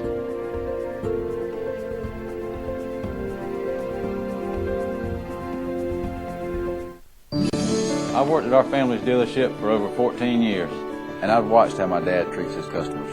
I've seen them come back again and again because we treat them right. Now that I'm stepping up to be the general manager, I plan on carrying on that tradition because treating people right sets Satcher apart from the competition. We know you're going to shop around, but remember, at Satcher Ford, you're always going to pay the prices you're quoted. No dock fees, no surprises. That's the way Dad does it. That's how I continue to do it. Hi, I'm Richard Pendarvis. For over 63 years, my family's been serving the CSRA. Their success is credited to a no-hassle and truly enjoyable experience. Repeat and referral business along with the best prices, service, and selection is what keeps them ahead of the competition. So if you or anyone you know is in the market for a new, used truck, car, or SUV, make the short drive to Edgefield, South Carolina. And hey, let us put a new Chevy in your driveway. Unsure of the forecast? Security Federal Trust, a division of Security Federal Bank, has you covered with expert services to help you build, manage, and protect your future for you and your loved ones. Security Federal Bank, helping people, changing lives. Security Federal Bank has a long tradition of focusing on the customers we serve. That's why we offered the convenience of the area's only 7-day banking at our Columbia County location on Evanstown Center Boulevard. Security Federal Bank, helping people, changing lives. Since 1970, Bragg Heating Company has been keeping Aiken and the surrounding communities comfortable. Our factory-trained staff can keep you on top of the latest in heating and cooling technology, and our complete metal shop allows us to make any specialty piece your home may need. We recommend the best systems for your home: Trane, Carrier, Mitsubishi Ductless, and Bosch geothermal systems. We accept most major credit cards and offer financing, so when you need your system maintained, repaired, or replaced, call Bragg Heating Company. We're here to make you comfortable. Tyler's Tire and Auto Center, founded in 1963, family owned and operated for 50 years and dedicated to customer service with safety of your family, our top priority. Tyler's Tire is a full-service tire retail, tire repair, and automotive repair facility with ASC certified mechanics. Located in 2 locations, 1019 Richland Avenue West and 1518 Whiskey Road. Let our family take care of yours. Tyler's Tire and Auto Center. Were you recently arrested for driving under the influence? Are you looking for an experienced DUI attorney but don't know where to start? The Chandler Law Firm can help. We know being charged with a DUI is an intimidating and frightening experience. A DUI conviction can lead to fines, court costs, probation, license suspension, and even jail time. Time is of the essence. The sooner you call, the more likely we're able to protect your rights. You can count on Chandler. Hey guys, I'm Jamie Johnson, owner of Crescent Automotive. Let me show you guys around. Our sales staff has over 75 years of experience servicing the CSRA's automotive needs. We offer everyday low windshield pricing, and every vehicle sold comes with a warranty and a Carfax history report. Our inventory changes daily, so come see us soon. We'll make you feel right at home. Or shop online at drivecrescent.com. And remember, everybody drives Crescent. You should too.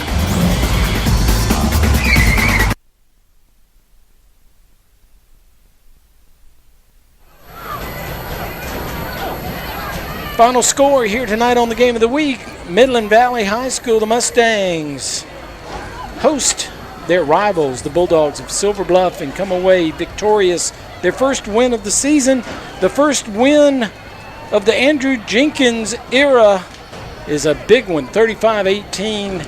And we have Coach Andrew Jenkins on the sidelines with Eric. Coach, congratulations. The first one, got to feel pretty good. Thank you very much. Our guys have been working hard all year, and it's just great to see their hard work pay off for them. And we've got a great group of coaches and young men, and I'm just very excited for what Midland Valley is going to do for years to come. And when you take over a program and are there for the first year, there's a lot of things that are different for the kids, and obviously they've come along and you've got them exactly where you want them, I think, okay? They understand what you want, and it looks like you're going to be very successful. Well, we had some growing pains, and sure. Coach Knight has done an unbelievable job of building a program built on family and caring about each other, and our guys have already got that built into them, and we just, tweak some things here or there, and they're definitely buying into the way we do things, especially X's and O's wise. They're finally feeling confident in what we're doing, and DJ Boyd had a heck of a game and battled his tail off, got a little dinged up there in the first quarter, and just kept battling through. And Tyrese Washington, I told him this week, I said this will be the last week your carries go under 20, and we're going to make sure that young man gets the football plenty from here on out. And one of the things I love is how balanced you were on offense. You ran it and threw it when you wanted to, not when you had to, and I think that's one of the best things in football. Well, we've got an excellent quarterback, and he can do a lot of things for you, and our guys that are catching the ball are doing a tremendous job as well. So when you got it, you got to get it to those guys. Well, congratulations to you. Thank you very much. All right, Coach, when I talked to you earlier in the season, you told me the week that Tyrese won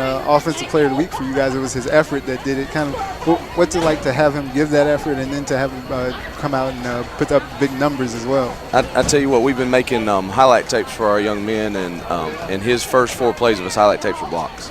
And he cares a tremendous amount about this football team, and he cares about his teammates, and you can see it in his passion. He doesn't run for himself; he runs for his brothers, and he'll tell you that.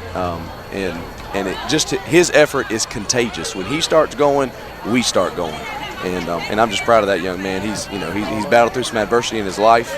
And at a later date, he can probably tell you that story. But he is a tremendous young man, and he's got a great future ahead of him here and whatever he wants to do with his life. Appreciate that, Coach.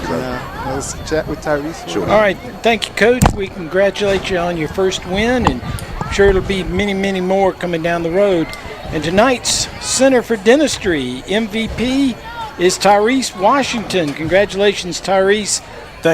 Great game for you individually, but I got to believe that getting the win tonight is even better, right? Yes, sir. How many yards did he end up rushing for, Eric? He ended up with 154 by my stats. So a big game for you guys. Obviously, you made the most of those carries that Coach said he was going to get you. Kind of, what did you see out there tonight in terms of blocking and getting in some of those openings? Green grass. And kind of, what was the mindset coming into this game? Obviously, 0-3 to start the season. Kind of, what was the atmosphere around the team? That we had to work, put in effort, and win the game. All right, and kind of, what do you hope this does for you momentum-wise going forward in terms of you personally and as a team? Keep catching, just keep winning. We keep putting in work at practice. We'll win every game we think we can. Can't no team that we play beat us when we put all our effort in every game and work as hard as we can. Okay, and Tyrese, one of the reasons you were picked as the most valuable player, it is so important that you have a balanced attack, and you carried the load for the running game tonight. DJ had a great game. You had a couple nice receptions by Mosley and Ennis and some others, but without your runs, it might have been a different story. Congratulations to you. Great effort. Thank you. Your offensive linemen do a good job for you too, right? Yes, sir. They put them down in front of you, give you some green grass, and that's all you need, and a little bit of a crease. Yes, sir. All right. Well, congratulations on being our MVP tonight. We look forward to seeing you later in the season. Thank you. All right. That's Tyrese Washington, our Center for Dentistry MVP tonight, and a man of few words, but he may let his talking go on the field. I tell you what, that's exactly right. Okay, you can talk all night if you want to, or you can just lead by example, and that's what he did tonight. A really fine football game by Tyrese, and well-deserved MVP. Do you remember your first win in high school football? Oh, I sure do. Okay, I remember the first win that we got, and it was. I can remember even being on the sideline and that first touchdown pass we threw, and I said, that's the first one. We have some great news. With AT&T, the bundle price you sign up for is guaranteed to stay the same for 2 years. Call AT&T now and bundle the DirecTV Select package, digital phone, and high-speed internet for just $89.99 a month for 2 years, guaranteed. With DirecTV, watch shows you forgot to DVR from the last 72 hours or restart a show already in progress. And with high-speed internet from AT&T, you can enjoy over 99% reliability. Call AT&T now and bundle the DirecTV Select package, digital phone, and high-speed internet for just $89.99 a month for 2 years, guaranteed.